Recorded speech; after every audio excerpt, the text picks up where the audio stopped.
ਅਗਲਾ ਅੰਕ। ਇਹ ਕਿਤਾਬਾਂ ਬੜੀਆਂ ਅਜੀਬ ਸਨ। ਇਹਨਾਂ ਵਿੱਚ ਪਾਰੇ, ਲੂਣ, ਦੈਂਤ, ਬਾਦਸ਼ਾਹਾਂ ਆਦਿ ਦੀਆਂ ਗੱਲਾਂ ਕੀਤੀਆਂ ਗਈਆਂ ਸਨ ਅਤੇ ਉਹ ਇਹਨਾਂ ਵਿੱਚੋਂ ਕਿਸੇ ਨੂੰ ਵੀ ਨਹੀਂ ਸੀ ਸਮਝਦਾ। ਪਰ ਸਾਰੀਆਂ ਕਿਤਾਬਾਂ ਵਿੱਚ ਇੱਕ ਗੱਲ ਜ਼ਰੂਰ ਵਾਰ-ਵਾਰ ਦੁਹਰਾਈ ਜਾਂਦੀ ਮਹਿਸੂਸ ਹੁੰਦੀ ਸੀ। ਸਾਰੀਆਂ ਹਰੇਕ ਚੀਜ਼ਾਂ ਸਿਰਫ ਇੱਕੋ ਹੀ ਇੱਕ ਚੀਜ਼ ਨੂੰ ਪ੍ਰਗਟਾਉਂਦੀਆਂ ਹਨ। ਕਿਤਾਬਾਂ ਪੜ੍ਹਦੇ ਹੋਏ ਉਸਨੇ ਜਾਣਿਆ ਕਿ ਧਾਤ ਸਾਜੀ ਬਾਰੇ ਸਭ ਤੋਂ ਮਹੱਤਵਪੂਰਨ ਗੱਲ ਸਿਰਫ ਕੁਝ ਸਤਰਾਂ ਵਿੱਚ ਹੀ ਲਿਖੀ ਹੋਈ ਹੈ ਅਤੇ ਇਹ ਸਤਰਾਂ ਕਿਸੇ ਪੰਨੇ ਦੀ ਸਤ੍ਹਾ ਤੇ ਲਿਖੀਆਂ ਹੋਈਆਂ ਹਨ। ਇਹ ਇੱਕ ਪੰਨੇ ਦੀ ਟੁਕੜੀ ਹੈ। ਅੰਗਰੇਜ਼ ਨੇ ਇਹ ਗੱਲ ਕਹੀ ਅਤੇ ਉਸਨੇ ਮਾਣ ਮਹਿਸੂਸ ਕੀਤਾ ਕਿ ਉਹ ਵੀ ਮੁੰਡੇ ਨੂੰ ਕੁਝ ਸਿਖਾ ਸਕੇਗਾ। ਮੁੰਡੇ ਨੇ ਪੁੱਛਿਆ, ਤਾਂ ਫਿਰ ਸਾਨੂੰ ਇਹ ਸਾਰੀਆਂ ਕਿਤਾਬਾਂ ਪੜ੍ਹਨ ਦੀ ਕੀ ਲੋੜ ਹੈ, ਤਾਂ ਕਿ ਅਸੀਂ ਇਹ ਕੁਝ ਕੁ ਸਤਰਾਂ ਸਮਝ ਸਕੀਏ। ਅੰਗਰੇਜ਼ ਨੇ ਜਵਾਬ ਤਾਂ ਦਿੱਤਾ, ਪਰ ਮਹਿਸੂਸ ਹੁੰਦਾ ਸੀ ਕਿ ਜੋ ਕੁਝ ਉਸਨੇ ਉਸਨੂੰ ਕਿਹਾ ਸੀ ਉਸ ਵਿੱਚ ਖੁਦ ਉਸਨੂੰ ਹੀ ਯਕੀਨ ਨਹੀਂ ਸੀ। ਜਿਹੜੀ ਕਿਤਾਬ ਮੁੰਡੇ ਨੂੰ ਸਭ ਤੋਂ ਵੱਧ ਦਿਲਚਸਪ ਲੱਗੀ ਉਸ ਵਿੱਚ ਮਸ਼ਹੂਰ ਧਾਤ ਸਾਜ਼ਾਂ ਦੀਆਂ ਕਹਾਣੀਆਂ ਦਰਜ ਸਨ। ਇਹਨਾਂ ਲੋਕਾਂ ਨੇ ਆਪਣੀਆਂ ਸਾਰੀ ਜ਼ਿੰਦਗੀਆਂ ਹੀ ਆਪੋ ਆਪਣੀਆਂ ਪ੍ਰਯੋਗਸ਼ਾਲਾ ਵਿੱਚ ਧਾਤਾਂ ਨੂੰ ਸ਼ੁੱਧ ਕਰਨ ਵਿੱਚ ਬਿਤਾ ਦਿੱਤੀਆਂ ਸਨ। ਉਹਨਾਂ ਦਾ ਵਿਸ਼ਵਾਸ ਸੀ ਕਿ ਜੇ ਕਿਸੇ ਧਾਤ ਨੂੰ ਕਈ ਸਾਲਾਂ ਤੱਕ ਗਰਮ ਕੀਤਾ ਜਾਵੇ ਤਾਂ ਇਸ ਵਿੱਚੋਂ ਇਸ ਦੇ ਸਾਰੇ ਦੋਸ਼ ਨਿਕਲ ਜਾਣਗੇ ਅਤੇ ਬਾਕੀ ਸਿਰਫ ਸੰਸਾਰ ਦੀ ਸ਼ੁੱਧ ਆਤਮਾ ਹੀ ਬਚੇਗੀ। ਇਸ ਰਾਹੀਂ ਉਹ ਧਰਤੀ ਉਤਲੀ ਹਰ ਚੀਜ਼ ਨੂੰ ਸਮਝ ਸਕਣਗੇ, ਕਿਉਂਕਿ ਇਹੀ ਉਹ ਭਾਸ਼ਾ ਸੀ ਜਿਸ ਵਿੱਚ ਸਭ ਚੀਜ਼ਾਂ ਗੱਲਾਂ ਕਰਦੀਆਂ ਹਨ। ਉਹ ਇਸ ਖੋਜ ਨੂੰ ਸਰਵੋਤਮ ਖੋਜ ਕਹਿੰਦੇ ਸਨ, ਜਿਹੜੀ ਕਿ ਕੁਝ ਕੁ ਤਰਲ ਸੀ ਅਤੇ ਕੁਝ ਠੋਸ।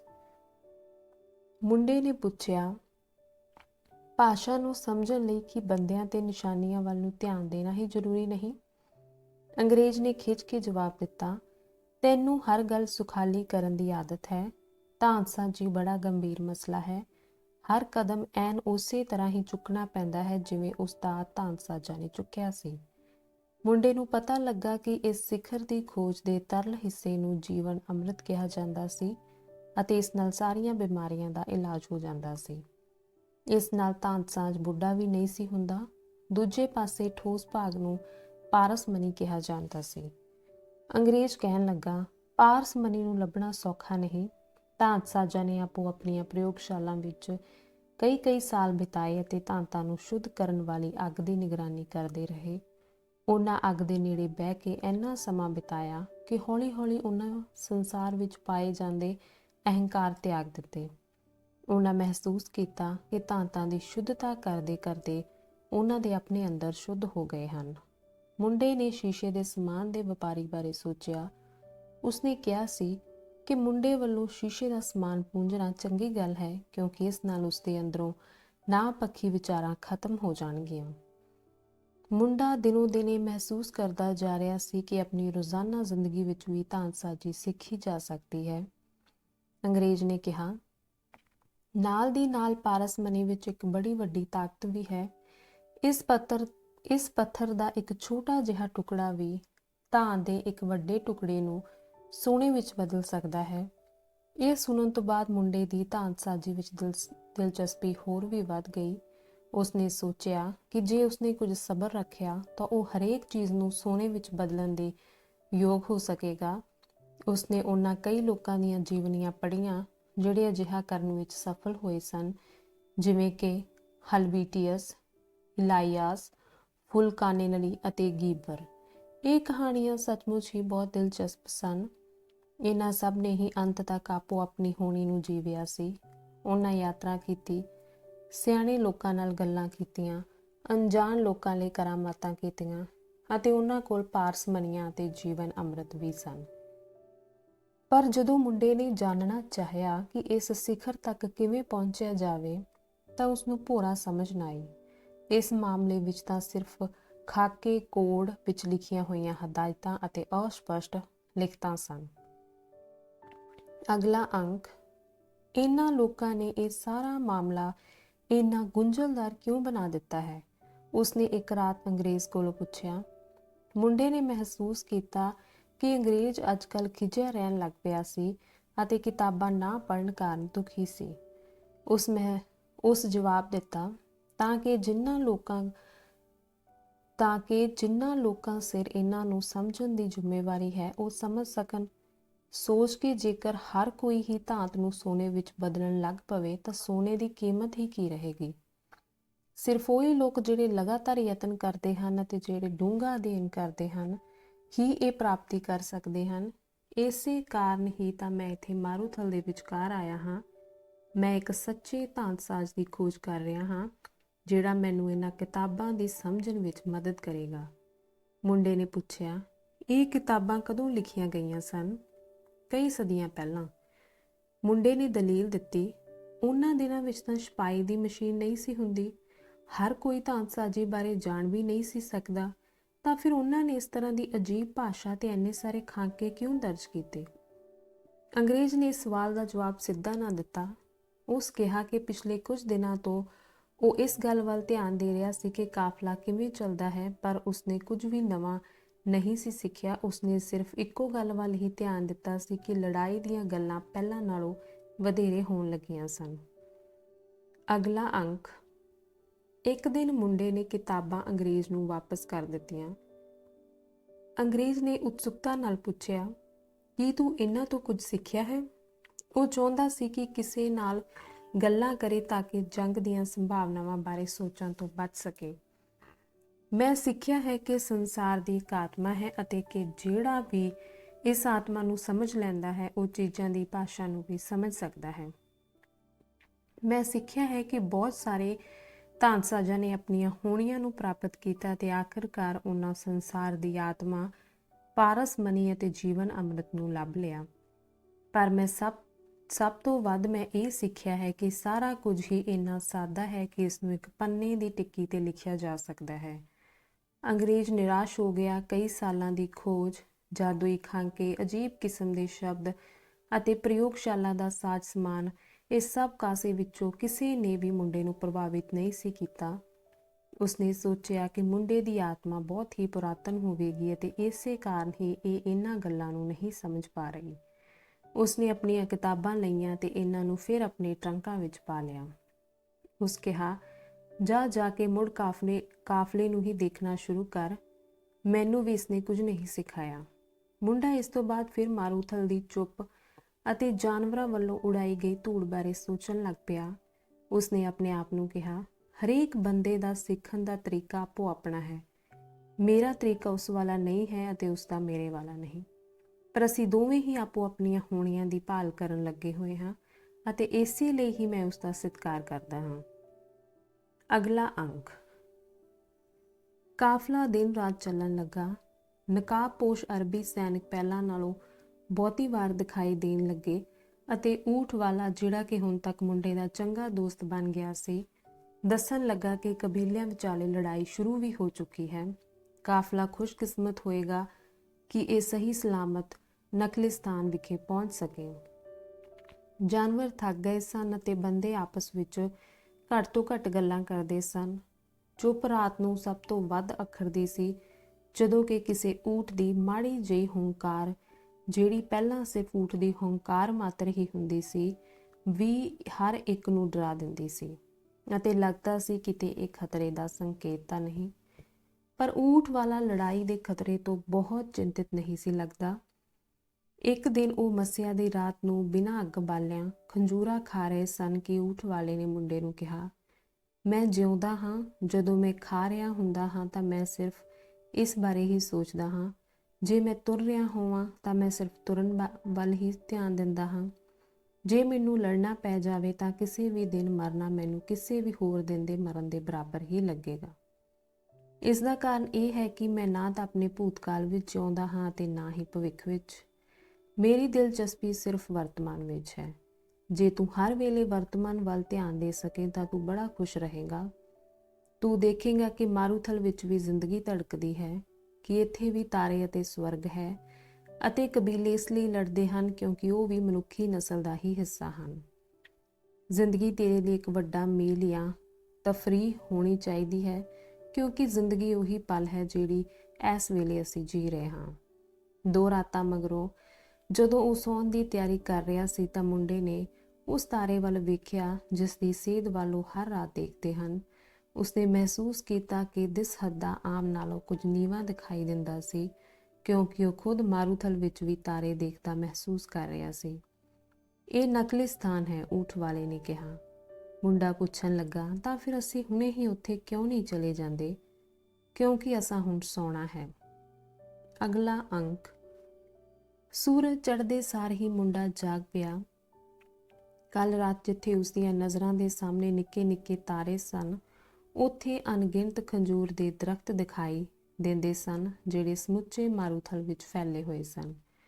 ਅੰਗਰੇਜ਼ ਪਹਿਲਾਂ ਹੀ ਜਾਗ ਚੁੱਕਾ ਸੀ ਅਤੇ ਉਹ ਕਹਿਣ ਲੱਗਾ, ਅਸੀਂ ਪਹੁੰਚ ਗਏ ਹਾਂ। ਮੁੰਡਾ ਚੁੱਪ ਰਿਹਾ।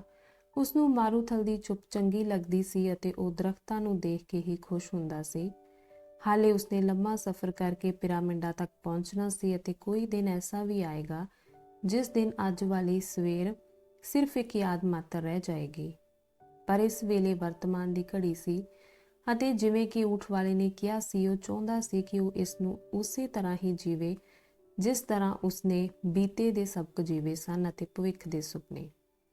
ਭਾਵੇਂ ਇੱਕ ਦਿਨ ਖੰਜੂਰ ਦੇ ਇਹਨਾਂ ਦਰਖਤਾਂ ਦਾ ਦ੍ਰਿਸ਼ ਸਿਰਫ ਯਾਦ ਮਾਤਰ ਹੀ ਰਹਿ ਜਾਏਗਾ, ਇਸ ਵੇਲੇ ਇਸ ਦੀ ਮਹੱਤਤਾ ਛਾਂ, ਪਾਣੀ ਅਤੇ ਜੰਗ ਤੋਂ ਬਚਾ ਦੀ ਹੈ। ਕੱਲ ਰਾਤ ਊਠ ਦੀ ਹੂੰਗਰ ਖਤਰੇ ਦਾ ਸੰਕੇਤ ਸੀ ਅਤੇ ਹੁਣ ਖੰਜੂਰਾਂ ਦੀ ਕਤਾਰ ਇੱਕ ਕਰਾਮਾਤ ਦੀ ਸ਼ੁਰੂਆਤ ਹੋ ਸਕਦੀ ਹੈ। ਮੁੰਡੇ ਨੇ ਸੋਚਿਆ ਕਿ ਸੰਸਾਰ ਬਹੁਤ ਸਾਰੀਆਂ ਭਾਸ਼ਾਵਾਂ ਬੋਲਦਾ ਹੈ। ਅਗਲਾ ਅੰਕ। ਨਕਲੀ ਸਥਾਨ ਵੱਲ ਨੂੰ ਆਉਂਦੇ ਸੈਂਕੜੇ ਹੀ ਲੋਕਾਂ ਅਤੇ ਜਾਨਵਰਾਂ ਨੂੰ ਪਹਿਲਾਂ ਹੀ ਬਹੁਤ ਸਾਰੇ ਲੋਕਾਂ ਨੂੰ ਆਉਂਦੇ ਅਤੇ ਜਾਂਦੇ ਹੋਏ ਵੇਖਿਆ ਹੋਇਆ ਸੀ ਅਤੇ ਮਾਰੂਥਲ ਉੱਤੇ ਇਸ ਦਾ ਕੋਈ ਅਸਰ ਨਹੀਂ ਸੀ ਪੈਂਦਾ। ਉਸਨੇ ਮਾਰੂਥਲ ਦੀ ਰੇਤਾ ਤੇ ਬਾਦਸ਼ਾਹਾਂ ਨੂੰ ਵੀ, ਆਪਣੇ ਮੰਗਤਿਆਂ ਨੂੰ ਵੀ ਚਲਦਿਆਂ ਦੇਖਿਆ ਹੋਇਆ ਸੀ। ਹਵਾ ਕਾਰਨ ਟਿੱਬਿਆਂ ਦਾ ਆਕਾਰ ਲਗਾਤਾਰ ਵੱਧਦਾ ਘਟਦਾ ਰਹਿੰਦਾ ਸੀ। ਫਿਰ ਵੀ ਇਹ ਸਾਰੀ ਦੀ ਸਾਰੀ ਰੇਤਾ ਉਹੀ ਸੀ ਜਿਸ ਨੂੰ ਉਹ ਬਚਪਨ ਤੋਂ ਜਾਣਦਾ ਆ ਰਿਹਾ ਸੀ। ਉਸਨੂੰ ਲੋਕਾਂ ਦੀ ਉਸ ਖੁਸ਼ੀ ਵਿੱਚੋਂ ਸਦਾ ਹੀ ਬਹੁਤ ਆਨੰਦ ਆਉਂਦਾ ਸੀ, ਜਿਹੜੀ ਉਹਨਾਂ ਨੂੰ ਕਈ ਹਫ਼ਤਿਆਂ ਤੱਕ ਪੀਲੀ ਰੇਤਾ ਤੇ ਨੀਲੇ ਅਸਮਾਨ ਦੇ ਰੰਗਾਂ ਨੂੰ ਭੁਗਤਣ ਤੋਂ ਬਾਅਦ ਖੰਜੂਰ ਦੇ ਦਰਖਤਾਂ ਦੀ ਹਰਿਆਲੀ ਨੂੰ ਦੇਖ ਕੇ ਹਾਸਲ ਹੁੰਦੀ ਸੀ। ਉਸਨੇ ਸੋਚਿਆ ਕਿ ਖਬਰੇ ਅੱਲਾ ਨੇ ਮਾਰੂਥਲ ਇਸ ਲਈ ਬਣਾਇਆ ਹੈ ਤਾਂ ਕਿ ਮਨੁੱਖ ਖੰਜੂਰ ਦੇ ਦਰਖਤਾਂ ਦੀ ਸਰਾਹਨਾ ਕਰ ਸਕੇ। ਉਸਨੇ ਫੈਸਲਾ ਕੀਤਾ ਕਿ ਉਹ ਹੋਰ ਮਸਲਿਆਂ ਵੱਲ ਧਿਆਨ ਦੇਵੇਗਾ। ਉਹ ਜਾਣਦਾ ਸੀ ਕਿ ਕਾਫਲੇ ਵਿੱਚ ਇੱਕ ਆਦਮੀ ਸੀ ਜਿਸ ਨੂੰ ਉਹ ਆਪਣੇ ਕੁਝ ਭੇਦ ਸਿਖਾਏਗਾ। ਨਿਸ਼ਾਨੀਆਂ ਨੇ ਉਸਨੂੰ ਇਹ ਗੱਲ ਦੱਸੀ ਹੋਈ ਸੀ। ਉਹ ਹਾਲੇ ਉਸ ਆਦਮੀ ਨੂੰ ਜਾਣਦਾ ਨਹੀਂ ਸੀ, ਪਰ ਉਸਦੀ ਸਦੀ ਹੋਈ ਅੱਖ ਉਸਨੂੰ ਦੇਖਦੇ ਸਾਰ ਹੀ ਪਛਾਣ ਲਵੇਗੀ। ਅੰਦਰੋਂ ਹੀ ਅੰਦਰ ਉਹ ਆਸ ਕਰ ਰਿਹਾ ਸੀ ਕਿ ਨਵਾਂ ਆਉਣ ਵਾਲਾ ਵੀ ਉਸਦੇ ਪਹਿਲੇ ਸ਼ਿਸ਼ ਵਰਗਾ ਹੀ ਯੋਗ ਹੋਵੇ। ਉਸਨੇ ਸੋਚਿਆ, ਮੈਨੂੰ ਨਹੀਂ ਪਤਾ ਕਿ ਇਹਨਾਂ ਸਾਰੀਆਂ ਗੱਲਾਂ ਨੂੰ ਸ਼ਬਦਾਂ ਰਾਹੀਂ ਹੀ ਕਿਉਂ ਦੱਸਣਾ ਪੈਂਦਾ ਹੈ। ਅਸਲ ਵਿੱਚ ਤਾਂ ਇਹ ਕੋਈ ਭੇਤ ਨਹੀਂ ਸਨ। ਅੱਲਾ ਤਾਂ ਆਪਣੇ ਭੇਤ ਸਾਰੇ ਪ੍ਰਾਣੀਆਂ ਨੂੰ ਆਸਾਨੀ ਨਾਲ ਦੱਸ ਦਿੰਦਾ ਹੈ। ਇਸ ਗੱਲ ਦੀ ਉਹ ਇੱਕੋ ਤਰ੍ਹਾਂ ਵਿਆਖਿਆ ਕਰ ਸਕਦਾ ਸੀ। ਗੱਲਾਂ ਦਾ ਸੰਚਾਰ ਇਸ ਤਰੀਕੇ ਨਾਲ ਇਸ ਲਈ ਕਰਨਾ ਪੈਂਦਾ ਸੀ ਕਿਉਂਕਿ ਇਹ ਸ਼ੁੱਧ ਜੀਵਨ ਵਿੱਚੋਂ ਉਸਰੀਆਂ ਹੋਈਆਂ ਸਨ ਅਤੇ ਇਸ ਕਿਸਮ ਦੀ ਜ਼ਿੰਦਗੀ ਨੂੰ ਤਸਵੀਰਾਂ ਜਾਂ ਲਿਖਤੀ ਸ਼ਬਦਾਂ ਵਿੱਚ ਬਿਆਨ ਨਹੀਂ ਕੀਤਾ ਜਾ ਸਕਦਾ, ਕਿਉਂਕਿ ਲੋਕ ਤਸਵੀਰਾਂ ਅਤੇ ਲਿਖੇ ਹੋਏ ਸ਼ਬਦਾਂ ਤੋਂ ਪ੍ਰਭਾਵਿਤ ਹੋ ਜਾਂਦੇ ਹਨ। ਇਸ ਕਰਕੇ ਉਹ ਸੰਸਾਰ ਦੀ ਭਾਸ਼ਾ ਨੂੰ ਭੁੱਲ ਜਾਂਦੇ ਹਨ। ਅਗਲਾ ਅੰਕ। ਮੁੰਡੇ ਨੂੰ ਆਪਣੀ ਅੱਖਾਂ ਤੇ ਵਿਸ਼ਵਾਸ ਨਹੀਂ ਸੀ ਆ ਰਿਹਾ। ਭੂਗੋਲ ਦੀਆਂ ਕਿਤਾਬਾਂ ਵਿੱਚ ਉਸਨੇ ਜਿਹੜੇ ਨਕਲਿਸਤਾਨ ਦੇਖੇ ਸਨ, ਉਹਨਾਂ ਵਿੱਚ ਇੱਕ ਖੂਹ ਦੁਆਲੇ ਖੰਜੂਰ ਦੇ ਕੁਝ ਦਰਖਤ ਦਿਖਾਏ ਹੁੰਦੇ ਸਨ, ਪਰ ਇਹ ਤਾਂ ਸਪੇਨ ਦੇ ਕਈ ਸ਼ਹਿਰਾਂ ਨਾਲੋਂ ਵੀ ਵੱਡਾ ਸੀ। ਇਸ ਵਿੱਚ 300 ਖੂਹ, 50,000 ਖੰਜੂਰ ਦੇ ਦਰਖਤ ਅਤੇ ਇਹਨਾਂ ਵਿੱਚ ਲੱਗੇ ਹੋਏ ਅਣਗਿਣਤ ਰੰਗ ਬਰੰਗੇ ਤੰਬੂ ਮੌਜੂਦ ਸਨ। ਅੰਗਰੇਜ਼ ਨੇ ਕਿਹਾ, ਇਹ ਤਾਂ 1000 ਇੱਕ ਰਾਤਾਂ ਵਰਗਾ ਲੱਗਦਾ ਹੈ। ਉਹ ਤਾਂ ਅੰਸਾਜ਼ ਨੂੰ ਮਿਲਣ ਲਈ ਬਹੁਤ ਕਾਹਲਾ ਸੀ। ਬੱਚਿਆਂ ਨੇ ਉਹਨਾਂ ਦੁਆਲੇ ਘੇਰਾ ਪਾ ਲਿਆ ਸੀ ਕਿਉਂਕਿ ਉਹ ਨਵੇਂ ਆਉਣ ਵਾਲੇ ਜਾਨਵਰਾਂ ਅਤੇ ਲੋਕਾਂ ਨੂੰ ਦੇਖਣ ਲਈ ਉਤਸੁਕ ਸਨ। ਨਕਲਿਸਤਾਨ ਦੇ ਲੋਕ ਇਹ ਜਾਣਨਾ ਚਾਹੁੰਦੇ ਸਨ ਕਿ ਕਾਫਲੇ ਵਾਲਿਆਂ ਕਿਤੇ ਲੜਾਈ ਹੁੰਦੀ ਤਾਂ ਨਹੀਂ ਦੇਖੀ। ਔਰਤਾਂ ਇੱਕ ਦੂਜੇ ਤੋਂ ਅੱਗੇ ਵੱਧ ਕੇ ਵਪਾਰੀਆਂ ਵੱਲੋਂ ਲਿਆਂਦੇ ਹੋਏ ਕੱਪੜਿਆਂ ਅਤੇ ਕੀਮਤੀ ਪੱਥਰਾਂ ਨੂੰ ਜਾਂਚ ਰਹੀਆਂ ਸਨ। ਮਾਰੂਥਲ ਦੀ ਚੁੱਪ ਇੱਕ ਦੂਰ ਦਾ ਸੁਪਨਾ ਹੋ ਗਈ ਸੀ। ਕਾਫਲੇ ਦੇ ਮੁਸਾਫਿਰ ਲਗਾਤਾਰ ਬੋਲਦੇ, ਹੱਸਦੇ ਅਤੇ ਚੀਖਦੇ ਜਾ ਰਹੇ ਸਨ, ਜਿਵੇਂ ਉਹ ਇੱਕ ਅਧਿਆਤਮਕ ਸੰਸਾਰ ਵਿੱਚੋਂ ਨਿਕਲ ਆਏ ਹੋਣ ਅਤੇ ਉਹਨਾਂ ਨੂੰ ਇੱਕ ਵਾਰ ਫਿਰ ਆਮ ਲੋਕਾਂ ਦਾ ਸੰਸਾਰ ਲੱਭਿਆ ਹੋਵੇ, ਉਹ ਬੜੇ ਖੁਸ਼ ਅਤੇ ਸੌਖੇ ਸਨ। ਮਾਰੂਥਲ ਵਿੱਚ ਉਹ ਬਹੁਤ ਸੰਭਲ ਕੇ ਚੱਲਦੇ ਰਹੇ ਸਨ, ਪਰ ਊਠ ਵਾਲੇ ਨੇ ਮੁੰਡੇ ਨੂੰ ਦੱਸਿਆ ਸੀ ਕਿ ਮਾਰੂਥਲ ਨੂੰ ਸਦਾ ਹੀ ਸਾਂਝਾ ਇਲਾਕਾ ਸਮਝਿਆ ਜਾਂਦਾ ਹੈ। ਇਸ ਦਾ ਵੱਡਾ ਕਾਰਨ ਇਹ ਵੀ ਹੈ ਕਿ ਇੱਥੇ ਰਹਿਣ ਵਾਲਿਆਂ ਵਿੱਚ ਔਰਤਾਂ ਤੇ ਬੱਚੇ ਬਹੁਤੇ ਹੁੰਦੇ ਹਨ। ਸਾਰੇ ਮਾਰੂਥਲ ਵਿੱਚ ਬਹੁਤ ਸਾਰੇ ਨਕਲੀ ਸਥਾਨ ਹਨ, ਪਰ ਕਬੀਲਿਆਂ ਦੀ ਲੜਾਈ ਹਮੇਸ਼ਾ ਹੀ ਮਾਰੂਥਲ ਵਿੱਚ ਹੁੰਦੀ ਹੈ ਅਤੇ ਨਕਲੀ ਸਥਾਨਾਂ ਨੂੰ ਲੜਾਈ ਵਿੱਚ ਸ਼ਾਮਿਲ ਨਹੀਂ ਕੀਤਾ ਜਾਂਦਾ। ਕਾਫੀ ਯਤਨਾਂ ਬਾਅਦ ਕਾਫਲੇ ਦੇ ਆਗੂ ਨੇ ਆਪਣੇ ਬੰਦਿਆਂ ਨੂੰ ਇਕੱਠਿਆ ਕੀਤਾ ਅਤੇ ਹਦਾਇਤਾਂ ਦਿੱਤੀਆਂ। ਇਹਨਾਂ ਲੋਕਾਂ ਨੇ ਉਦੋਂ ਤੱਕ ਨਕਲੀ ਸਥਾਨ ਵਿੱਚ ਰਹਿਣਾ ਸੀ ਜਦੋਂ ਤੱਕ ਕਬੀਲਿਆਂ ਵਿਚਾਲੇ ਲੜਾਈ ਮੁੱਕ ਨਹੀਂ ਜਾਂਦੀ। ਕਿਉਂਕਿ ਉਹ ਮਹਿਮਾਨ ਸਨ, ਇਸ ਲਈ ਉਹਨਾਂ ਨੂੰ ਪਹਿਲਾਂ ਤੋਂ ਇੱਥੇ ਰਹਿਣ ਵਾਲੇ ਲੋਕਾਂ ਨਾਲ ਥਾਂ ਸਾਂਝੀ ਕਰਨੀ ਪਵੇਗੀ ਅਤੇ ਉਹਨਾਂ ਨੂੰ ਰਿਹਾਇਸ਼ ਲਈ ਬਿਹਤਰੀਨ ਥਾਂ ਦਿੱਤੀ ਜਾਵੇਗੀ। ਮਹਿਮਾਨ ਨਿਵਾਜ਼ੀ ਦਾ ਇਹੋ ਹੀ ਅਸੂਲ ਸੀ। ਫਿਰ ਉਸਨੇ ਆਪਣੇ ਸੰਤਰੀਆਂ ਸਮੇਤ ਸਭ ਲੋਕਾਂ ਨੂੰ ਕਿਹਾ ਕਿ ਉਹ ਸਭ ਆਪੋ ਆਪਣੇ ਹਥਿਆਰ ਕਬੀਲਿਆਂ ਦੇ ਮੁਖੀਆਂ ਵੱਲੋਂ ਭੇਜੇ ਬੰਦਿਆਂ ਦੇ ਹਵਾਲੇ ਕਰ ਦੇਣ। ਆਗੂ ਨੇ ਦੱਸਿਆ, ਇਹ ਜੰਗ ਦੇ ਕਾਨੂੰਨ ਹਨ। ਨਕਲੀ ਸਥਾਨ ਵਿੱਚ ਫੌਜਾਂ ਜਾਂ ਸੈਨਿਕਾਂ ਨੂੰ ਸ਼ਰਨ ਨਹੀਂ ਦਿੱਤੀ ਜਾਂਦੀ। ਮੁੰਡੇ ਨੇ ਹੈਰਾਨੀ ਨਾਲ ਦੇਖਿਆ ਕਿ ਅੰਗਰੇਜ਼ ਨੇ ਚਾਂਦੀ ਰੰਗਾ ਇੱਕ ਰਿਵਾਲਵਰ ਆਪਣੇ ਝੋਲੇ ਵਿੱਚੋਂ ਕੱਢਿਆ ਅਤੇ ਹਥਿਆਰ ਇਕੱਠੇ ਕਰਨ ਆਏ ਲੋਕਾਂ ਵਿੱਚੋਂ ਇੱਕ ਦੇ ਹਵਾਲੇ ਕਰ ਦਿੱਤਾ। ਉਹ ਪੁੱਛਣ ਲੱਗਾ, ਰਿਵਾਲਵਰ ਕਿਉਂ ਰੱਖਿਆ? ਇਸ ਨਾਲ ਮੈਨੂੰ ਲੋਕਾਂ ਤੇ ਭਰੋਸਾ ਕਰਨ ਵਿੱਚ ਮਦਦ ਮਿਲਦੀ ਹੈ, ਅੰਗਰੇਜ਼ ਨੇ ਜਵਾਬ ਦਿੱਤਾ। ਨਾਲ ਦੀ ਨਾਲ ਮੁੰਡੇ ਨੇ ਆਪਣੇ ਖਜ਼ਾਨੇ ਬਾਰੇ ਸੋਚਿਆ। ਆਪਣੇ ਸੁਪਨੇ ਦੀ ਪੂਰਤੀ ਦੇ ਉਹ ਜਿੰਨਾ ਨੇੜੇ ਪਹੁੰਚ ਗਿਆ ਸੀ, ਉਨੀਆਂ ਹੀ ਵੱਧ ਮੁਸ਼ਕਲਾਂ ਉਸ ਨੂੰ ਪੇਸ਼ ਆ ਰਹੀਆਂ ਸਨ। ਇਉਂ ਲੱਗਦਾ ਸੀ ਕਿ ਬੁੱਢੇ ਬਾਦਸ਼ਾਹ ਨੇ ਸ਼ੁਰੂਆਤੀ ਕਿਸਮਤ ਦੀ ਜਿਹੜੀ ਗੱਲ ਕੀਤੀ ਸੀ, ਉਹ ਹੁਣ ਲਾਗੂ ਨਹੀਂ ਸੀ ਹੋ ਰਹੀ। ਆਪਣੇ ਸੁਪਨੇ ਦੀ ਪੂਰਤੀ ਕਰਨ ਲਈ ਉਸਨੂੰ ਆਪਣੇ ਸਬਰ ਅਤੇ ਹੌਸਲੇ ਦਾ ਲਗਾਤਾਰ ਇਮਤਿਹਾਨ ਦੇਣਾ ਪੈ ਰਿਹਾ ਸੀ। ਇਸ ਲਈ ਨਾ ਤਾਂ ਉਸਨੂੰ ਕਾਹਲੀ ਕਰਨੀ ਚਾਹੀਦੀ ਸੀ ਅਤੇ ਨਾ ਹੀ ਬੇਸਬਰੀ। ਜੇ ਉਸਨੇ ਕਾਹਲੀ ਨਾਲ ਅੱਗੇ ਵਧਣ ਦੀ ਕੋਸ਼ਿਸ਼ ਕੀਤੀ ਤਾਂ ਉਹ ਆਪਣੇ ਰਸਤੇ ਵਿੱਚ ਈਸ਼ਵਰ ਵੱਲੋਂ ਛੱਡੀਆਂ ਗਈਆਂ ਨਿਸ਼ਾਨੀਆਂ ਅਤੇ ਸ਼ਗਨਾਂ ਨੂੰ ਨਹੀਂ ਦੇਖ ਸਕੇਗਾ। ਅਗਲਾ ਅੰਕ। ਇਹਨਾਂ ਨਿਸ਼ਾਨੀਆਂ ਨੂੰ ਈਸ਼ਵਰ ਹੀ ਰਸਤੇ ਵਿੱਚ ਰੱਖਦਾ ਸੀ। ਇਸ ਸੋਚ ਨਾਲ ਉਹ ਆਪਣੇ ਆਪ ਹੀ ਹੈਰਾਨ ਰਹਿ ਗਿਆ। ਹੁਣ ਤੱਕ ਉਹ ਇਹਨਾਂ ਨਿਸ਼ਾਨੀਆਂ ਨੂੰ ਇਸ ਸੰਸਾਰ ਦੀਆਂ ਨਿਸ਼ਾਨੀਆਂ ਸਮਝਦਾ ਰਿਹਾ ਸੀ, ਜਿਵੇਂ ਖਾਣਾ ਜਾਂ ਸੌਣਾ ਜਾਂ ਪਿਆਰ ਕਰਨਾ ਜਾਂ ਫਿਰ ਕੰਮ ਲੱਭਣਾ। ਉਸਨੇ ਕਦੇ ਵੀ ਇਹਨਾਂ ਨੂੰ ਇਸ ਤਰ੍ਹਾਂ ਨਹੀਂ ਸੀ ਸੋਚਿਆ ਕਿ ਈਸ਼ਵਰ ਵੱਲੋਂ ਵਰਤੀ ਜਾਂਦੀ ਉਹ ਭਾਸ਼ਾ ਹੈ ਜਿਸ ਰਾਹੀਂ ਉਹ ਮਨੁੱਖਾਂ ਨੂੰ ਦੱਸਦਾ ਹੈ ਕਿ ਉਹਨਾਂ ਨੂੰ ਕੀ ਕਰਨਾ ਚਾਹੀਦਾ ਹੈ। ਉਸਨੇ ਆਪਣੇ ਆਪ ਕੋਲ ਹੀ ਦੁਹਰਾਇਆ, ਬੇਸਬਰ ਨਾ ਹੋ। ਊਠ ਵਾਲੇ ਨੇ ਠੀਕ ਹੀ ਕਿਹਾ ਸੀ ਕਿ ਜਦੋਂ ਖਾਣੇ ਦਾ ਸਮਾਂ ਹੋਵੇ ਉਦੋਂ ਹੀ ਖਾਣਾ ਚਾਹੀਦਾ ਹੈ ਅਤੇ ਜਦੋਂ ਅੱਗੇ ਵਧਣ ਦਾ ਸਮਾਂ ਹੋਵੇ ਉਦੋਂ ਹੀ ਅੱਗੇ ਵਧਣਾ ਚਾਹੀਦਾ ਹੈ। ਪਹਿਲੇ ਦਿਨ ਅੰਗਰੇਜ਼ ਸਣੇ ਸਭ ਲੋਕ ਥਕਾਵਟ ਕਾਰਨ ਗਹਿਰੀ ਨੀਂਦ ਸੁੱਤੇ। ਮੁੰਡੇ ਨੂੰ ਆਪਣੇ ਮਿੱਤਰ ਤੋਂ ਕਾਫੀ ਦੂਰ ਇੱਕ ਐਸੇ ਤੰਬੂ ਵਿੱਚ ਥਾਂ ਦਿੱਤੀ ਗਈ ਸੀ ਜਿਸ ਵਿੱਚ ਉਸਦੀ ਆਪਣੀ ਉਮਰ ਦੇ 5 ਹੋਰ ਨੌਜਵਾਨ ਵੀ ਸਨ। ਉਹ ਸਾਰੇ ਦੇ ਸਾਰੇ ਮਾਰੂਥਲ ਦੇ ਵਸਨੀਕ ਸਨ ਅਤੇ ਉਹ ਵੱਡੇ ਸ਼ਹਿਰਾਂ ਦੀਆਂ ਕਹਾਣੀਆਂ ਸੁਣਨਾ ਚਾਹੁੰਦੇ ਸਨ। ਮੁੰਡੇ ਨੇ ਉਹਨਾਂ ਨੂੰ ਆਪਣੇ ਆਜੜੀ ਦੇ ਦਿਨਾਂ ਬਾਰੇ ਦੱਸਿਆ ਅਤੇ ਉਹ ਹਾਲੇ ਕ੍ਰਿਸਟਲ ਦੀ ਦੁਕਾਨ ਵਿੱਚ ਹਾਸਲ ਕੀਤੇ ਆਪਣੇ ਤਜਰਬੇ ਦੱਸਣ ਹੀ ਲੱਗਾ ਸੀ ਕਿ ਅੰਗਰੇਜ਼ ਤੰਬੂ ਵਿੱਚ ਦਾਖਲ ਹੋ ਗਿਆ। ਉਸਨੇ ਮੁੰਡੇ ਨੂੰ ਆਪਣੇ ਨਾਲ ਲਿਆ ਅਤੇ ਬਾਹਰ ਜਾਂਦੇ ਹੋਏ ਕਹਿਣ ਲੱਗਾ, ਮੈਂ ਤਾਂ ਸਵੇਰ ਤੋਂ ਹੀ ਤੈਨੂੰ ਲੱਭਦਾ ਫਿਰਦਾ। ਮੈਨੂੰ ਇਹ ਪਤਾ ਕਰਨ ਲਈ ਤੇਰੀ ਮਦਦ ਚਾਹੀਦੀ ਹੈ ਕਿ ਧਾਨਸਾਜ ਕਿੱਥੇ ਰਹਿੰਦਾ ਹੈ। ਪਹਿਲਾਂ ਉਹਨਾਂ ਨੇ ਆਪਣੇ ਆਪ ਹੀ ਉਸਨੂੰ ਲੱਭਣ ਦੀ ਕੋਸ਼ਿਸ਼ ਕੀਤੀ।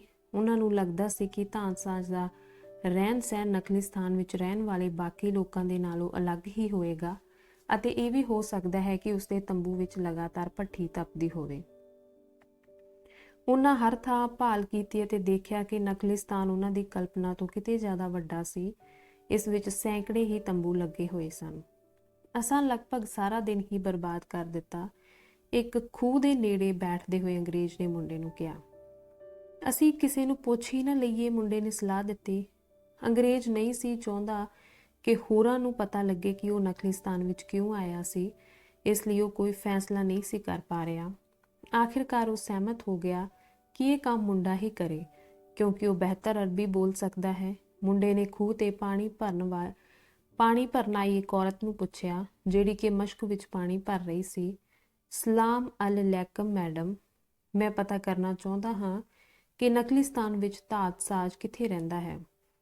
ਔਰਤ ਨੇ ਕਿਹਾ ਕਿ ਉਸਨੇ ਅੱਜ ਤੱਕ ਕਦੇ ਵੀ ਐਸੇ ਐਸੇ ਬੰਦੇ ਬਾਰੇ ਨਹੀਂ ਸੁਣਿਆ ਅਤੇ ਉਹ ਕਾਲੀ ਵਾਪਸ ਚਲੇ ਗਈ। ਪਰ ਜਾਣ ਤੋਂ ਪਹਿਲਾਂ ਉਹਨੇ ਮੁੰਡੇ ਨੂੰ ਸਲਾਹ ਦਿੱਤੀ ਕਿ ਉਹ ਕਾਲੇ ਕੱਪੜਿਆਂ ਵਾਲੀਆਂ ਔਰਤਾਂ ਨੂੰ ਗੱਲ ਕਰਨ ਦੀ ਕੋਸ਼ਿਸ਼ ਨਾ ਕਰੇ, ਕਿਉਂਕਿ ਉਹ ਸ਼ਾਦੀशुदा ਔਰਤਾਂ ਹਨ। ਉਸ ਨੂੰ ਰਵਾਇਤਾਂ ਦਾ ਸਤਿਕਾਰ ਕਰਨਾ ਚਾਹੀਦਾ ਹੈ। ਅੰਗਰੇਜ਼ ਬੜਾ ਨਿਰਾਸ਼ ਹੋਇਆ। ਇੰਜ ਲੱਗਣ ਲੱਗਾ ਜਿਵੇਂ ਉਸਨੇ ਬਿਨਾਂ ਮਤਲਬ ਦੇ ਹੀ ਇੰਨਾ ਲੰਮਾ ਸਫ਼ਰ ਕੀਤਾ ਸੀ। ਮੁੰਡਾ ਵੀ ਨਿਰਾਸ਼ ਹੋ ਗਿਆ, ਕਿਉਂਕਿ ਉਸਦਾ ਦੋਸਤ ਆਪਣੀ ਹੋਣੀ ਦੀ ਭਾਲ ਕਰ ਰਿਹਾ ਸੀ ਅਤੇ ਜਦੋਂ ਕੋਈ ਬੰਦਾ ਇਸ ਤਰ੍ਹਾਂ ਆਪਣੀ ਹੋਣੀ ਦੀ ਭਾਲ ਕਰ ਰਿਹਾ ਹੋਵੇ ਤਾਂ ਸਮੁੱਚੀ ਕਾਇਨਾਤ ਹੀ ਉਸਦੀ ਮਦਦ ਕਰਨ ਦਾ ਯਤਨ ਕਰਦੀ ਹੈ। ਇਹੀ ਗੱਲ ਬਜ਼ੁਰਗ ਬਾਦਸ਼ਾਹ ਨੇ ਕਹੀ ਸੀ। ਉਹ ਗਲਤ ਨਹੀਂ ਸੀ ਕਹਿ ਸਕਦਾ। ਮੁੰਡੇ ਨੇ ਕਿਹਾ, ਮੈਂ ਪਹਿਲਾਂ ਕਦੇ ਧਾਨ ਸਾਂਝਾਂ ਬਾਰੇ ਨਹੀਂ ਸੀ ਸੁਣਿਆ। ਹੋ ਸਕਦਾ ਹੈ ਕਿ ਇੱਥੋਂ ਦੇ ਲੋਕਾਂ ਨੇ ਵੀ ਨਾ ਸੁਣਿਆ ਹੋਵੇ। ਅੰਗਰੇਜ਼ ਦੀਆਂ ਅੱਖਾਂ ਵਿੱਚ ਚਮਕ ਆ ਗਈ। ਬਿਲਕੁਲ ਠੀਕ। ਖਬਰੇ ਕਿਸੇ ਨੂੰ ਪਤਾ ਹੀ ਨਹੀਂ ਕਿ ਧਾਨ ਸਾਂਝ ਕੌਣ ਹੁੰਦਾ ਹੈ। ਤੂੰ ਇਹ ਪਤਾ ਕਰਕੇ ਇੱਥੇ ਬਿਮਾਰ ਲੋਕਾਂ ਨੂੰ ਠੀਕ ਕੌਣ ਕਰਦਾ ਹੈ। ਕਾਲੇ ਕੱਪੜਿਆਂ ਵਾਲੀਆਂ ਬਹੁਤ ਸਾਰੀਆਂ ਔਰਤਾਂ ਪਾਣੀ ਲੈਣ ਖੂਹ ਤੇ ਆਈਆਂ, ਪਰ ਅੰਗਰੇਜ਼ ਦੇ ਵਾਰ-ਵਾਰ ਕਹਿਣ ਤੇ ਵੀ ਮੁੰਡੇ ਨੇ ਉਹਨਾਂ ਵਿੱਚੋਂ ਕਿਸੇ ਨਾਲ ਗੱਲ ਨਾ ਕੀਤੀ। ਉਸ ਤੋਂ ਬਾਅਦ ਇੱਕ ਬੰਦਾ ਆਇਆ। ਮੁੰਡੇ ਨੇ ਪੁੱਛਿਆ, ਕੀ ਤੁਹਾਨੂੰ ਪਤਾ ਹੈ ਕਿ ਇੱਥੇ ਲੋਕਾਂ ਦੀਆਂ ਬਿਮਾਰੀਆਂ ਕੌਣ ਠੀਕ ਕਰਦਾ ਹੈ? ਉਹ ਬੰਦਾ ਸਪਸ਼ਟ ਤੌਰ ਤੇ ਅਜਨਬੀਆਂ ਤੋਂ ਡਰ ਗਿਆ ਮਹਿਸੂਸ ਹੁੰਦਾ ਸੀ ਅਤੇ ਉਸਨੇ ਕਿਹਾ, ਸਾਰੀਆਂ ਬਿਮਾਰੀਆਂ ਤਾਂ ਅੱਲਾ ਦੂਰ ਕਰਦਾ ਹੈ। ਤੁਸੀਂ ਉਸੇ ਦੀ ਭਾਲ ਕਰ ਰਹੇ ਹੋ। ਉਹਨੇ ਕੁਰਾਨ ਵਿੱਚੋਂ ਕੁਝ ਆਇਤਾਂ ਪੜ੍ਹੀਆਂ ਤੇ ਚਲਾ ਗਿਆ। ਇੱਕ ਹੋਰ ਆਦਮੀ ਉਹਨਾਂ ਦੇ ਨੇੜੇ ਆਇਆ। ਉਹ ਵਡੇਰੀ ਉਮਰ ਦਾ ਸੀ ਅਤੇ ਉਸਨੇ ਛੋਟੀ ਜਿਹੀ ਟੋਕਰੀ ਚੁੱਕੀ ਹੋਈ ਸੀ। ਮੁੰਡੇ ਨੇ ਇਸ ਤੋਂ ਵੀ ਇਹੀ ਸਵਾਲ ਪੁੱਛਿਆ, ਤੁਸੀਂ ਇਸ ਤਰ੍ਹਾਂ ਦੇ ਆਦਮੀ ਨੂੰ ਕਿਉਂ ਲੱਭਣਾ ਚਾਹੁੰਦੇ ਹੋ? ਅਰਬ ਨੇ ਪੁੱਛਿਆ। ਮੁੰਡੇ ਨੇ ਜਵਾਬ ਦਿੱਤਾ, ਕਿਉਂਕਿ ਮੇਰੇ ਇਸ ਮਿੱਤਰ ਨੇ ਅਜਿਹੇ ਬੰਦੇ ਨੂੰ ਮਿਲਣ ਲਈ ਕਈ ਮਹੀਨੇ ਦੀ ਯਾਤਰਾ ਕੀਤੀ ਹੈ। ਕੁਝ ਪਲ ਸੋਚਣ ਤੋਂ ਬਾਅਦ ਉਸ ਵਡੇਰੀ ਉਮਰ ਦੇ ਆਦਮੀ ਨੇ ਕਿਹਾ, ਜੇ ਨਕਲੀਸਤਾਨ ਵਿੱਚ ਇਸ ਤਰ੍ਹਾਂ ਦਾ ਕੋਈ ਬੰਦਾ ਹੋਵੇ ਤਾਂ ਉਹ ਬਹੁਤ ਤਾਕਤਵਰ ਹੋਣਾ ਚਾਹੀਦਾ ਹੈ। ਕਬੀਲੇ ਦੇ ਮੁਖੀ ਵੀ ਜਦੋਂ ਚਾਹੁਣ ਉਸ ਨੂੰ ਆਪਣੀ ਮਰਜ਼ੀ ਨਾਲ ਨਹੀਂ ਮਿਲ ਸਕਦੇ, ਸਿਰਫ ਉਦੋਂ ਹੀ ਮਿਲ ਸਕਦੇ ਹਨ ਜਦੋਂ ਉਹ ਹਾਂ ਕਰੇ। ਤੁਹਾਨੂੰ ਜੰਗ ਦੇ ਖਤਮ ਹੋਣ ਦੀ ਉਡੀਕ ਕਰਨੀ ਚਾਹੀਦੀ ਹੈ, ਫਿਰ ਕਾਫਲੇ ਦੇ ਨਾਲ ਹੀ ਰਵਾਨਾ ਹੋ ਜਾਣਾ।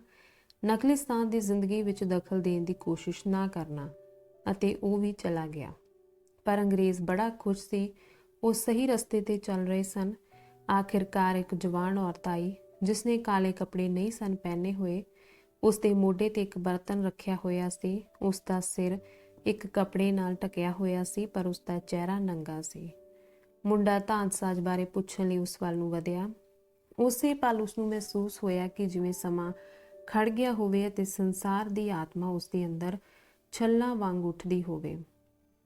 ਜਦੋਂ ਉਸਨੇ ਕੁੜੀ ਦੀਆਂ ਕਾਲੀਆਂ ਅੱਖਾਂ ਵਿੱਚ ਝਾਂਕਿਆ ਤੇ ਦੇਖਿਆ ਕਿ ਉਹਦੇ ਬੁੱਲ੍ਹਾਂ ਤੇ ਆਏ ਹੋਏ ਭਾਵ ਹਾਸੇ ਤੇ ਚੁੱਪ ਦੇ ਵਿਚਕਾਰ ਕਿਤੇ ਟਿਕੇ ਹੋਏ ਸਨ, ਤਾਂ ਉਸਨੂੰ ਸੰਸਾਰ ਵੱਲੋਂ ਬੋਲੀ ਜਾਣ ਵਾਲੀ ਭਾਸ਼ਾ ਦਾ ਸਭ ਤੋਂ ਮਹੱਤਵਪੂਰਨ ਹਿੱਸਾ ਪਤਾ ਲੱਗਾ।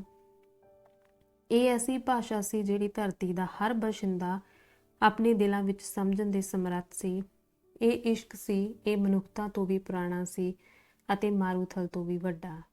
ਇਹ ਇੱਕ ਐਸੀ ਚੀਜ਼ ਸੀ ਜਿਹੜੀ ਅੱਖਾਂ ਚਾਰ ਹੋਣ ਤੇ ਇੱਕੋ ਜਿੰਨੀ ਤੇ ਇੱਕੋ ਜਿਹੀ ਤਾਕਤ ਨਾਲ ਅਸਰ ਕਰਦੀ ਸੀ, ਐਨ ਉਸੇ ਤਰ੍ਹਾਂ ਹੀ ਜਿਵੇਂ ਉਹਨਾਂ ਦੀਆਂ ਅੱਖਾਂ ਮਿਲ ਗਈਆਂ ਸਨ।